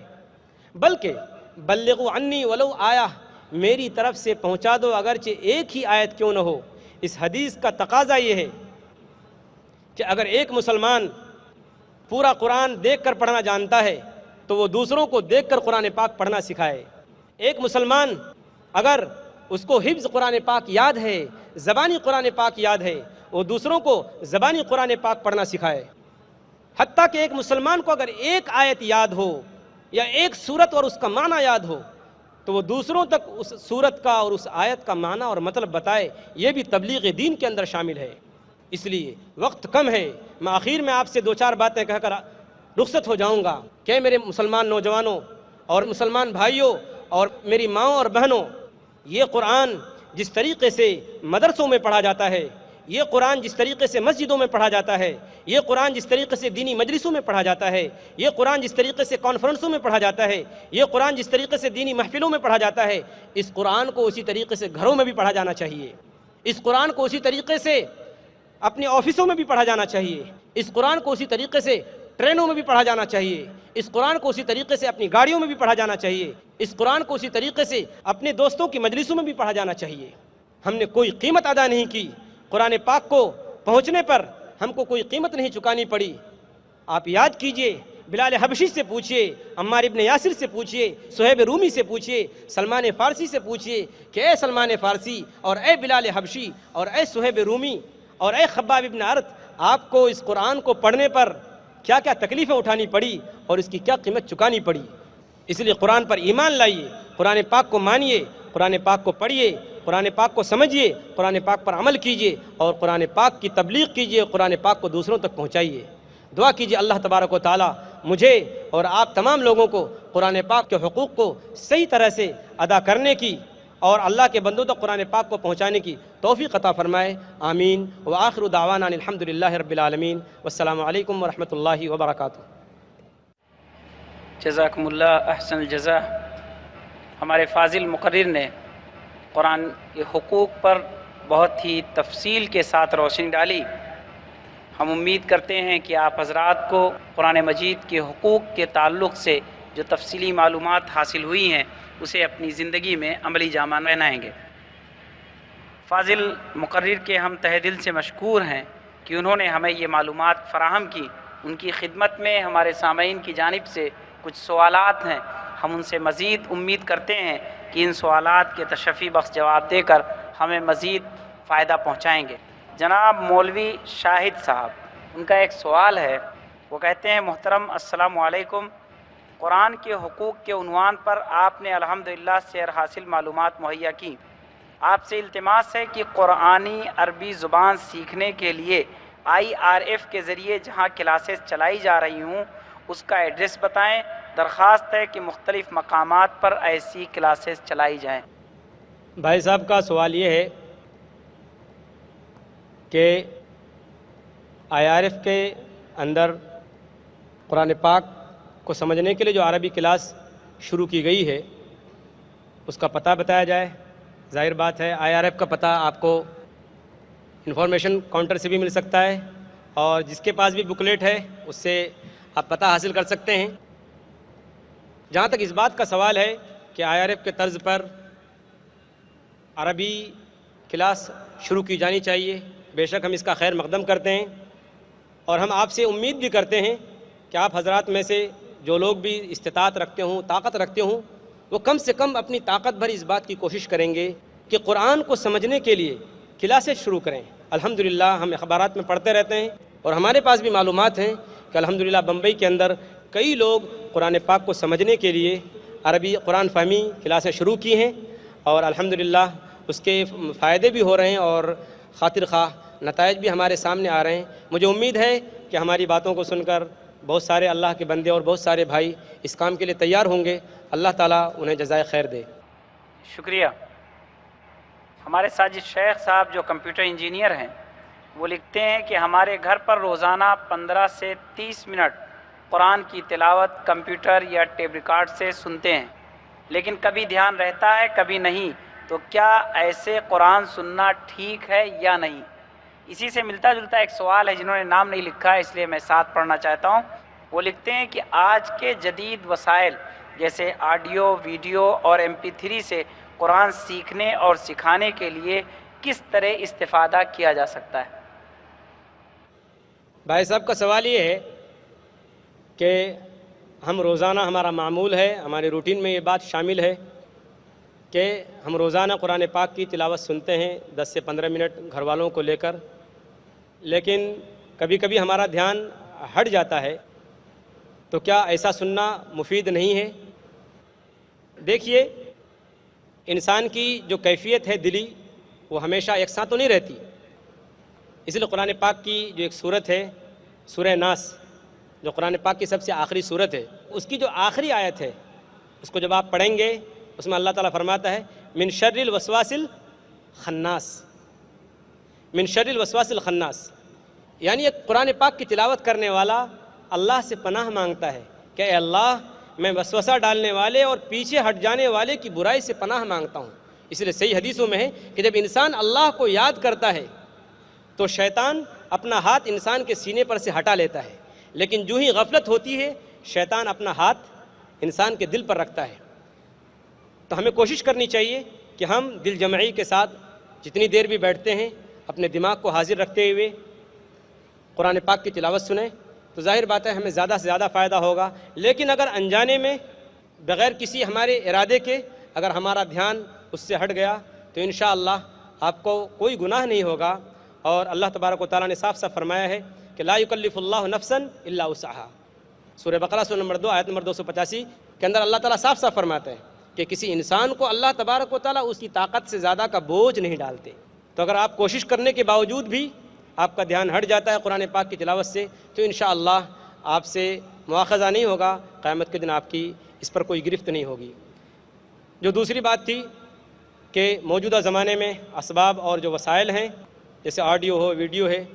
اس سے ہم کس طریقے سے قرآن پاک کا استعمال کر سکتے ہیں اور قرآن پاک سے فائدہ اٹھا سکتے ہیں۔ ظاہر بات ہے کہ دیکھیے، ہماری جو زبان ہے اس کا 2 حصہ ہے، 2 رخ ہے۔ یہ زبان اگر ہم اللہ کی بات اللہ کے بندوں تک پہنچانے میں استعمال کریں تو ظاہر بات ہے اس میں فائدہ ہی فائدہ ہے، ثواب ہی ثواب ہے، خیر ہی خیر ہے۔ لیکن اگر اس کا غلط استعمال ہوتا ہے تو یہی چیز ہمارے لیے وبال جان ہے۔ تو آڈیو ہے، CD ہے، ظاہر بات ہے آپ آڈیو کے ذریعے قرآن پاک کی قرأت سنیں، ترجمہ سنیں، تلاوت سنیں، اور CD کے ذریعے ظاہر یہ تو آج کل عام بات ہو گئی ہے کہ کمپیوٹر میں DVD پلیئر خرید کے لوگ قرآن پاک کی تلاوت سن رہے ہیں آڈیو ویڈیو کے ذریعے۔ تو مجھے امید ہے کہ اس کی تشریح کرنے کی مزید ضرورت نہیں ہے، آپ حضرات زیادہ جانکاری رکھتے ہیں جدید معلومات کے بارے میں کہ کس طریقے سے اس کا فائدہ ہمیں ہو رہا ہے اور ہم حاصل کر سکتے ہیں۔ میں آپ سے ایک بات کہتا ہوں، اور میں نے کئی بار جہاں بھی مجھ کو خطاب کرنا پڑا اور تقریر کرنی پڑی، یہ بات میں نے لوگوں کے سامنے رکھی کہ دیکھیے، آپ کے گھر میں اگر ٹیپ ریکارڈر ہے تو آپ کسی ایسے عالم کا جو اعتماد اور بھروسے والا ہو، جس کے اوپر آپ کو یقین ہو کہ ان کا ترجمہ صحیح ہوگا، آپ ان کی تلاوت کو لگائیے، انشاءاللہ چند دنوں میں بہت ساری آیتیں آپ کو، آپ کے بچوں کو، آپ کے گھر والوں کو یاد ہو جائیں گی ترجمے کے ساتھ ساتھ۔ تو ظاہر بات ہے کہ ہم موجودہ جو ذرائع ہیں ان سے خدمت لے سکتے ہیں، ان کا استعمال کریں، تو انشاءاللہ ظاہر بات ہے ہمارا دین ان سے منع نہیں کرتا، ہمارا دین روکتا نہیں ہے، ہمارا دین طریقہ کار کو بدلنے کا حکم دیتا ہے۔ جو کسی چیز کو استعمال کرنے کا جو طریقہ ہے وہ صحیح ہونا چاہیے۔ جیسے ٹی وی ہے، ٹی وی بذات خود بری چیز نہیں ہے، ظاہر بات ہے اس میں کچھ پارٹس پلاسٹک کے ہیں، کچھ الومنیم کے ہیں، کچھ لوہے کے ہیں اور فائبر کے ہیں، اس میں کیا رکھا ہوا ہے؟ تو ٹی وی بذات خود بری چیز نہیں ہے، ٹی وی کا استعمال اگر غلط کیا جائے تو یہی چیز ہمارے لیے غلط ہو جاتی ہے۔ اس لیے ہم موجودہ ذرائع کا استعمال کریں، اسلام کی تبلیغ کے لیے استعمال کریں اور بھرپور استعمال کریں۔ احمد صدیق صاحب جو پیشے سے انجینئر ہیں وہ لکھتے ہیں السلام علیکم، کیا قرآن کا صرف ترجمہ پڑھنے سے قرآن کی تلاوت کا حق ادا ہوگا؟ قرآن کے ہر لفظ پر نیکی ہے، تو کیا صرف ترجمہ پڑھنے سے ہم اس ثواب سے محروم ہو جائیں گے؟ بھائی صاحب کا سوال بہت اچھا ہے۔ وہ کہہ رہے ہیں کہ کیا قرآن پاک کا ترجمہ پڑھ لینا صرف تلاوت کے لیے کافی ہے، یعنی عربی حروف پڑھنے کی ضرورت نہیں؟ دیکھیے، ہم مسلمانوں میں لوگ 2 طرف چلے گئے ہیں، 2 راستے لوگوں نے اختیار کر لیے ہیں۔ ایک راستہ تو یہ ہے کہ صرف قرآن پاک کو عربی ہی میں پڑھنا چاہیے، ترجمہ پڑھنے کی کوئی ضرورت نہیں، اس کو سمجھنے کی کوئی ضرورت نہیں. یہ ایک راستے سے بالکل ایک انتہا کو پہنچے ہوئے ہیں. اور دوسرا گروپ اس طرف جاتا ہے کہ صرف ترجمہ ہی پڑھ لینا کافی ہے. اللہ منع کرتا ہے کہ لا تغلو فی دینکم، کہ لوگوں دین میں مبالغہ مت کرو، دین میں غلو مت کرو، دین میں زیادتی مت کرو، اعتدال کے راستے سے، درمیان کے راستے سے اور بیچ کے اور میانہ روی سے مت ہٹو. تو ہم مسلمانوں میں دو گروپ، دو جماعتیں، اور دونوں دو انتہاؤں کو پہنچی. دونوں چیزیں اپنی جگہ ضروری ہیں. قرآن پاک کی تلاوت کی اہمیت کو گھٹایا نہیں جا سکتا. جو لوگ یہ کہتے ہیں کہ صرف ترجمہ ہی پڑھ لینا کافی ہے، عربی پڑھنے کی ضرورت نہیں، وہ اس حدیث کا کیا کریں گے جو سنن ترمذی کتاب و فضائل قرآن کتاب نمبر 42 حدیث نمبر 2910، اس میں اللہ کے رسول صلی اللہ علیہ وسلم نے فرمایا، عبداللہ ابن مسعود رضی اللہ تعالیٰ عنہ اس حدیث کے راوی ہیں کہ من قرأ حرفا من کتاب اللہ فلہ بہ حسنۃ، کہ جو شخص قرآن پاک کی کوئی آیت تلاوت کرتا ہے، ایک حرف پڑھتا ہے، اس کو ایک نیکی ملتی ہے. والحسنۃ بعشر امثالھا، اور ایک نیکی 10 کے برابر ہے. لا اقول الف لام میم حرف، اللہ کے رسول فرما رہے ہیں کہ الف لام میم جو بظاہر ایک ساتھ لکھا جاتا ہے، صرف الف الگ ہوتا ہے، لام اور میم ایک ساتھ جڑا ہوا رہتا ہے. تو نبی اکرم صلی اللہ علیہ وسلم نے فرمایا کہ میں یہ نہیں کہتا کہ الف لام میم تینوں مل کر ایک حرف ہیں، ولیکن الف حرف ولام حرف ومیم حرف، بلکہ الف ایک حرف ہے، لام ایک حرف ہے اور میم ایک حرف ہے. گویا 3 حروف ہوئے اور ہر حرف پر 10 نیکی ملی، تو 3 حروف پڑھنے پر 30 نیکیاں مل گئیں. تو قرآن پاک کے، قرآن کریم کے عربی الفاظ بھی ضروری ہیں. ترجمہ پڑھ لینا تلاوت کے لیے کافی نہیں ہے. ہاں تلاوت بھی ضروری ہے اور ترجمہ بھی ضروری ہے. دونوں چیزوں کو ساتھ ساتھ لے کر چلنے کی کوشش کرنی چاہیے. جو لوگ قرآن پاک کی تلاوت تو کرتے ہیں، لیکن جیسا کہ میں نے مثال دی کہ سمجھ کر ترجمہ پڑھنے کی کوشش نہیں کرتے، ان کی مثال تو ایسی ہے کہ جیسے نماز تو لوگ پڑھ رہے ہیں لیکن نہیں جانتے کہ نماز میں وہ کیا پڑھ رہے ہیں، کس چیز کا اقرار کر رہے ہیں اور کس چیز کا انکار. تو نماز تو ہو جائے گی. اسی طریقے سے قرآن پاک کی تلاوت کرنے کو ثواب تو مل جائے گا، لیکن معنی نہ سمجھنے کی وجہ سے وہ صحیح فائدہ قرآن پاک سے نہیں اٹھا سکتا، اور قرآن پاک سے اس کا تعلق مضبوط اور گہرا نہیں ہو سکتا. اس لیے دونوں چیزیں ضروری ہیں. مجھے امید ہے کہ آپ کے سوال کا جواب مطمئن ہوا. شکریہ، جزاکم اللہ. جناب مزمل شیخ جو BA کے طالب علم ہیں، وہ لکھتے ہیں کہ قرآن میں کئی جگہ پر تدبر کے متعلق آیتیں آئی ہیں، تو مہربانی کر کے یہ بتائیے کہ ہم قرآن میں کس طرح تدبر کریں. بھائی صاحب نے سوال یہ کیا ہے کہ قرآن پاک میں تدبر کا لفظ کئی مرتبہ آیا ہے، تو ہم قرآن پاک میں تدبر کیسے کریں، قرآن پاک میں غور کیسے کریں. تو قرآن پاک کا ایک تو یہ ہے کہ آدمی سرسری ترجمہ جان لے. مثال کے طور پر سورہ فاتحہ کے اندر الحمدللہ رب العالمین، تمام تعریف اس اللہ کے لیے ہے جو سارے جہان کا رب ہے، الرحمن الرحیم، بڑا مہربان نہایت رحم کرنے والا ہے، بدلے کے دن کا مالک ہے، ہم صرف تیری ہی عبادت کرتے ہیں، تجھی سے مدد مانگتے ہیں، ہمیں سیدھا راستہ دکھا، ان لوگوں کا راستہ جن پر تو نے انعام کیا ہے، نہ کہ ان لوگوں کا راستہ جو گمراہ ہو گئے اور راستے سے بھٹک گئے. یہ ایک ترجمہ ہے،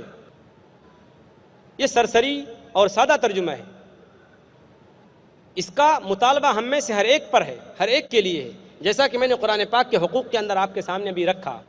اور دوسرا یہ ہے کہ قرآن پاک پر غور کرے، تدبر کرے، کائنات کی نشانیوں پر غور کرے، انسان اپنی تخلیق پر، اپنی پیدائش پر غور کرے. اللہ تبارک و تعالیٰ نے جو کائنات اتنی بڑی بنائی ہے، یہ چاند، یہ سورج، یہ ستارے، یہ آسمان، یہ زمین، ان ساری چیزوں پر غور کرے، تدبر کرے اور فکر کرے اور سوچے کہ اللہ تبارک و تعالیٰ نے ان کو کیوں بنایا ہے اور قرآن پاک مطالبہ کیا کرتا ہے. تو ظاہر بات ہے کہ تدبر کا مطلب یہ ہے کہ قرآن پاک کی گہرائی کے اندر جائے کہ اس کا منشا کیا ہے، اللہ تبارک و تعالیٰ نے اپنے بارے میں یہ کیوں کہا کہ میں ہی رحمان ہوں، میں ہی رحیم ہوں، میں ہی ہر چیز کا مالک ہوں، بدلے کے دن کا مالک ہوں. تو جو قرآن پاک کے گہرے معانی ہیں، جو اس کے مطالب ہیں اور جو اس کی تشریحات لکھی ہیں علماء نے، ان کو پڑھے اور اس کی گہرائی میں جائے.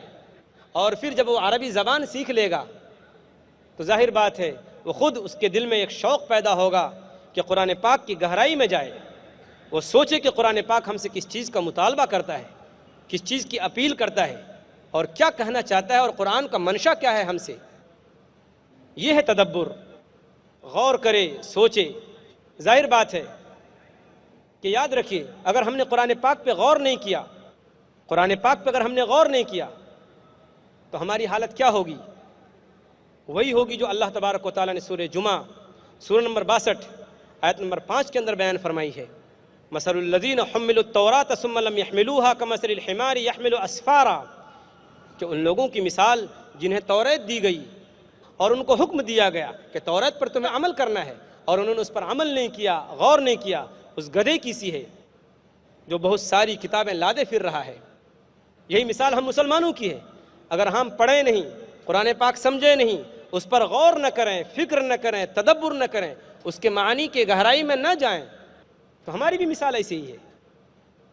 شکریہ، جزاکم اللہ۔ جناب مرزا سعید صاحب، ان کا سوال ہے،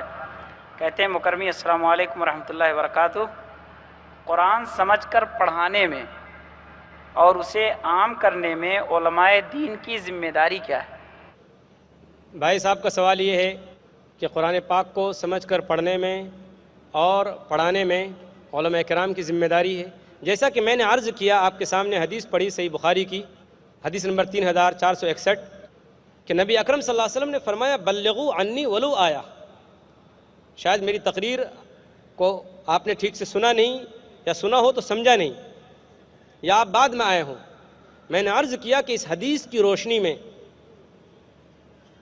ہر مسلمان پر، ہر ایمان والے پر اور ہر کلمہ پڑھنے والے پر ضروری ہے کہ وہ قرآن کی تبلیغ کرے۔ علماء کرام کے اوپر خالی یہ ذمہ داری نہ ڈالے، علماء کرام کے اوپر قرآن پاک کو دوسروں تک پہنچانے کی ذمہ داری ان کے علم، ان کی صلاحیت اور ان کی استعداد کے مطابق ہے، اور ایک عامۃ المسلمین اور ایک عام مسلمان کی ذمہ داری اس کی صلاحیت اور اس کی طاقت کے اعتبار سے ہے۔ اگر آپ پورا قرآن دیکھ کر پڑھنا جانتے ہوں تو ان لوگوں کو بتائیے جو قرآن پاک دیکھ کر پڑھنا نہیں جانتے۔ اگر آپ قرآن پاک حفظ جانتے ہوں، قرآن پاک آپ کو زبانی یاد ہے، تو آپ کے ذمہ ضروری ہے اس حدیث کی روشنی میں کہ آپ دوسروں کو حفظ یاد کرائیے۔ حتیٰ کہ اگر آپ کو قرآن پاک کی ایک سورت یاد ہو، وہ سورت دوسرے کو یاد کرائیے، یا ایک آیت یاد ہو، وہ دوسرے کو یاد کرائیے۔ میں آگے بڑھ کر کہتا ہوں اس حدیث کی روشنی میں کہ اگر آپ کو ایک آیت کا معنی اور مطلب معلوم ہے، یا ایک سورت کا معنی اور مطلب معلوم ہے، تو آپ اس تک پہنچائیے جس کو اس آیت کا مطلب اور معنی معلوم نہیں ہے۔ یہ بھی تبلیغ دین کے اندر شامل ہے۔ اپنا دامن نہ چھوڑائیے۔ یہ تو ہم اپنا دامن بچا رہے ہیں۔ ہاں، یہ الگ بات ہے کہ جہاں آپ کو کوئی چیز سمجھ میں نہ آئے، آپ کو معلوم نہ ہو کہ اس آیت کا مطلب کیا ہے، اس آیت سے کیا کہنا چاہتا ہے اللہ تبارک و تعالیٰ، تو اللہ تبارک و تعالیٰ نے اصول بھی بتا دیے ہیں کہ فَاسْأَلُوا أَهْلَ الذِّكْرِ إِن كُنتُمْ لَا تَعْلَمُونَ۔ سورہ نحل کے اندر بھی ہے، اور اللہ تبارک نے دوسری جگہ بھی یہ بات بیان فرمائی ہے سورہ انبیاء کے اندر کہ فَاسْأَلُوا أَهْلَ الذِّكْرِ إِن كُنتُمْ لَا تَعْلَمُونَ، کہ اگر تم کوئی بات جانتے نہیں ہو تو اس سے پوچھو جو جانکار ہے۔ لیکن تبلیغ سے کوئی بھی مسلمان، قرآن پاک کو دوسروں تک پہنچانے سے کوئی بھی مسلمان مرد اور کوئی بھی مسلمان عورت بری نہیں ہے۔ شکریہ، جزاکم اللہ۔ ایک سوال ہے جناب یونس احمد صاحب کی جانب سے، وہ کہتے ہیں کیا قرآن کو بغیر وضو کے لیا جا سکتا ہے، یعنی پکڑا جا سکتا ہے، اور بغیر طہارت کے اگر نہیں لیا جا سکتا ہے تو ہم غیر مسلم بھائیوں کو کس طرح قرآن پڑھنے کے لیے دیں؟ بھائی صاحب نے دو سوالات کیے ہیں۔ ایک سوال تو یہ ہے کہ کیا ہم قرآن پاک کو بغیر وضو کے پکڑ سکتے ہیں، چھو سکتے ہیں، اور دوسرا سوال یہ ہے کہ کیا ہم قرآن پاک غیر مسلموں کو دے سکتے ہیں۔ جہاں تک قرآن و حدیث میں ہمیں صحیح دلائل ملتے ہیں، ان کی روشنی میں یہ بات واضح ہے، اور اس سے پہلے کہ میں وہ بات عرض کروں، آپ کے سامنے یہ بات رکھنا چاہتا ہوں کہ دیکھیے، قرآن پاک کو وضو کے ساتھ چھونا، وضو کرنے کے بعد پڑھنا بہت اچھی بات ہے، مستحب ہے، پسندیدہ ہے، اور اچھی چیز ہے کہ قرآن پاک کو وضو کرنے کے بعد آدمی پڑھے، قرآن پاک وضو کرنے کے بعد پڑھے۔ مستحب ہے، پسندیدہ ہے، ریکمنڈیڈ ہے، جو کچھ بھی آپ بولیں، لیکن قرآن پاک اگر ایک آدمی بغیر وضو کے پڑھتا ہے تو اس کی گنجائش ہے، بلکہ کوئی ایسی صحیح حدیث نہیں ملتی جس سے پتہ چلتا ہو کہ بغیر وضو کے قرآن پاک نہیں پڑھا جا سکتا۔ جن لوگوں نے دلیلیں دی ہیں، سورہ واقعہ سورہ نمبر 56 آیت نمبر 77 سے 79 تک، جس میں اللہ تبارک و تعالیٰ نے فرمایا کہ انہ لقرآن کریم فی کتاب مکنون لا یمسہ الا المطہرون، کہ بے شک یہ قرآن عزت والی کتاب ہے جو لوح محفوظ کے اندر ہے، اسے صرف پاک لوگ ہی چھو سکتے ہیں، اسے صرف پاک لوگ ہی چھو سکتے ہیں۔ اس چیز کو دلیل بنا کر لوگ کہتے ہیں، کچھ لوگ، کہ اس سے مراد یہ ہے کہ پاک آدمی ہی قرآن کو چھو سکتا ہے، پاک لوگ ہی قرآن پاک کو چھو سکتے ہیں۔ میں ایک سوال رکھتا ہوں، بالکل سمپل، بالکل سادہ، کہ قرآن تو یہ کہتا ہے کہ صرف اس کو پاک لوگ چھو سکتے ہیں، تو کیا آپ ان تمام لائبریریوں پر، ان تمام طباعت کی کتابیں چھاپنے والی مشینوں پر پابندی لگائیں گے جہاں چھاپنے والے غیر مسلم حضرات ہیں؟ قرآن پاک مارکیٹوں میں بکتا ہے، قرآن پاک بک اسٹالوں میں ملتا ہے۔ اب اگر اس بات کو صحیح مان لیا جائے تو ایک آدمی قرآن پاک کو لے گا، بغیر وضو کے چھو لے گا اور کہے گا کہ اللہ کی کتاب غلط ہے، اللہ تو کہتا ہے کہ پاک آدمی چھو سکتا ہے، میں نے تو اس کو چھو لیا، میں نے تو اس کو پکڑ لیا، اور اللہ کا دعویٰ بیکار ہو گیا۔ تو یہ بات درست نہیں ہے۔ اس آیت میں جو بات کہی جا رہی ہے کہ لا یمسہ الا المطہرون، کہ صرف اس کو پاک لوگ ہی چھو سکتے ہیں، یہ دراصل اعتراض ہے مکہ کے ان کافروں کا، مکہ کے ان لوگوں کا جو قرآن پاک پر یہ اعتراض کرتے تھے کہ یہ قرآن، یہ تو شیطان اوپر سے لے کر آتا ہے، لوح محفوظ سے، یہ شیطان محمد صلی اللہ علیہ وسلم، شیطان ہی محمد صلی اللہ علیہ وسلم کے پاس لے کر آتا ہے۔ تو اللہ تبارک و تعالیٰ نے ان کافروں کے اس اعتراض کا جواب دیا کہ ہرگز نہیں، شیطان وہاں پہنچ ہی نہیں سکتا، لوح محفوظ تک شیطان کی پہنچ ہی نہیں ہے۔ لا یمسہ الا المطہرون، صرف اسے پاک ہی لوگ چھو سکتے ہیں، یعنی فرشتے۔ یہاں فرشتوں کا ذکر ہو رہا ہے، لہذا جیسا کہ میں عرض کرنا چاہتا تھا، وقت کم ہو گیا جس کی وجہ سے میں عرض نہیں کر سکا، کہ ہمارے درمیان جہاں بہت ساری رکاوٹیں ہیں، بہت ساری رکاوٹیں ہیں قرآن پاک سے قریب ہونے کی، ان میں سے یہ ساری چیزیں بھی ہیں۔ ایک مسلمان قرآن پاک پڑھنا چاہتا ہے، قرآن پاک پڑھنا چاہتا ہے، اب وہ سوچتا ہے کہ میرے پاس تو وقت کم ہے، اب میں جوتے نکالوں گا، پھر ساکس بھی نکالوں گا، اور پھر وضو کروں گا، پھر قرآن پڑھوں گا، چلو میرے پاس ٹائم نہیں پڑھوں گا، چلو۔ یہ ساری چیزیں رکاوٹیں ہیں، اس لیے لوگوں کے ذہنوں میں یہ بات بیٹھی ہوئی ہے کہ بغیر وضو کے قرآن پڑھنا درست نہیں ہے۔ تو دیکھیے یہ بات بالکل درست نہیں، بے شک قرآن پاک وضو کے ساتھ پڑھیے، مستحب ہے، پسندیدہ ہے، اور بہت عمدہ اور اچھی بات ہے، لیکن اگر کوئی بغیر وضو کے پڑھ لیتا ہے تو ناجائز نہیں ہے۔ اور جو دوسرا سوال ہے بھائی کا، وہ یہ ہے کہ کیا ہم غیر مسلموں کو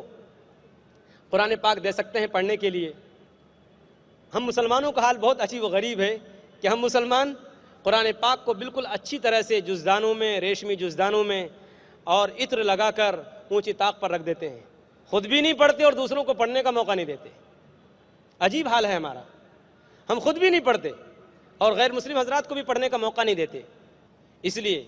آپ جب دیکھیں گے حضور اکرم صلی اللہ علیہ وسلم کی سیرت، حضور اکرم صلی اللہ علیہ وسلم کی زندگی، جب آپ صلی اللہ علیہ وسلم نے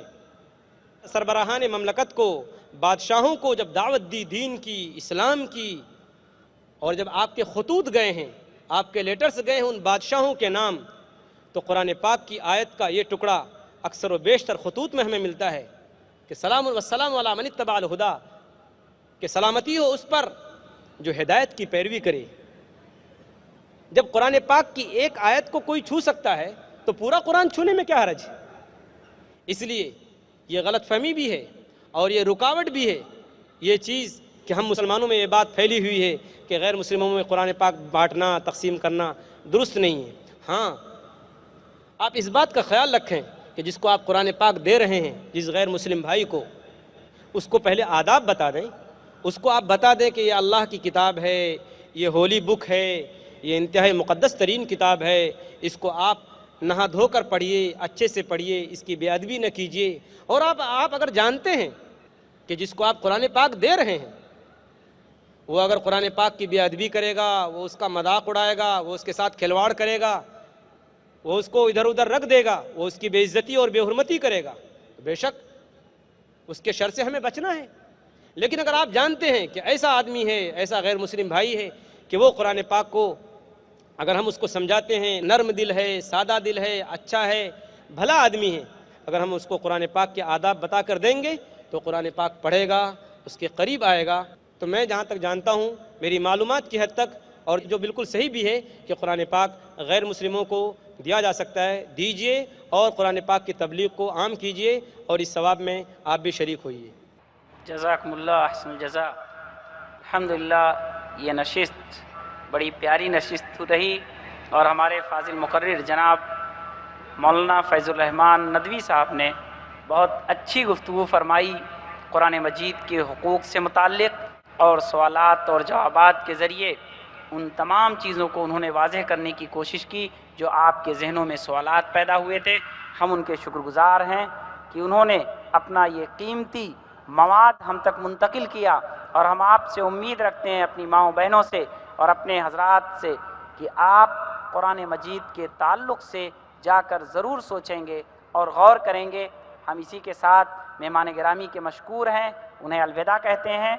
اور یہ امید کرتے ہیں اور اللہ تبارک تعالیٰ سے دعا کرتے ہیں کہ اللہ تبارک تعالیٰ انہیں صحت دے، سلامتی دے، ان کی عمر میں برکت دے، اور ان کے علم میں اضافہ دے، اور انہیں امت کے لیے، پوری انسانیت کے لیے مفید سے مفید تر بنائے۔ وآخر دعوانا ان الحمد للہ رب العالمین۔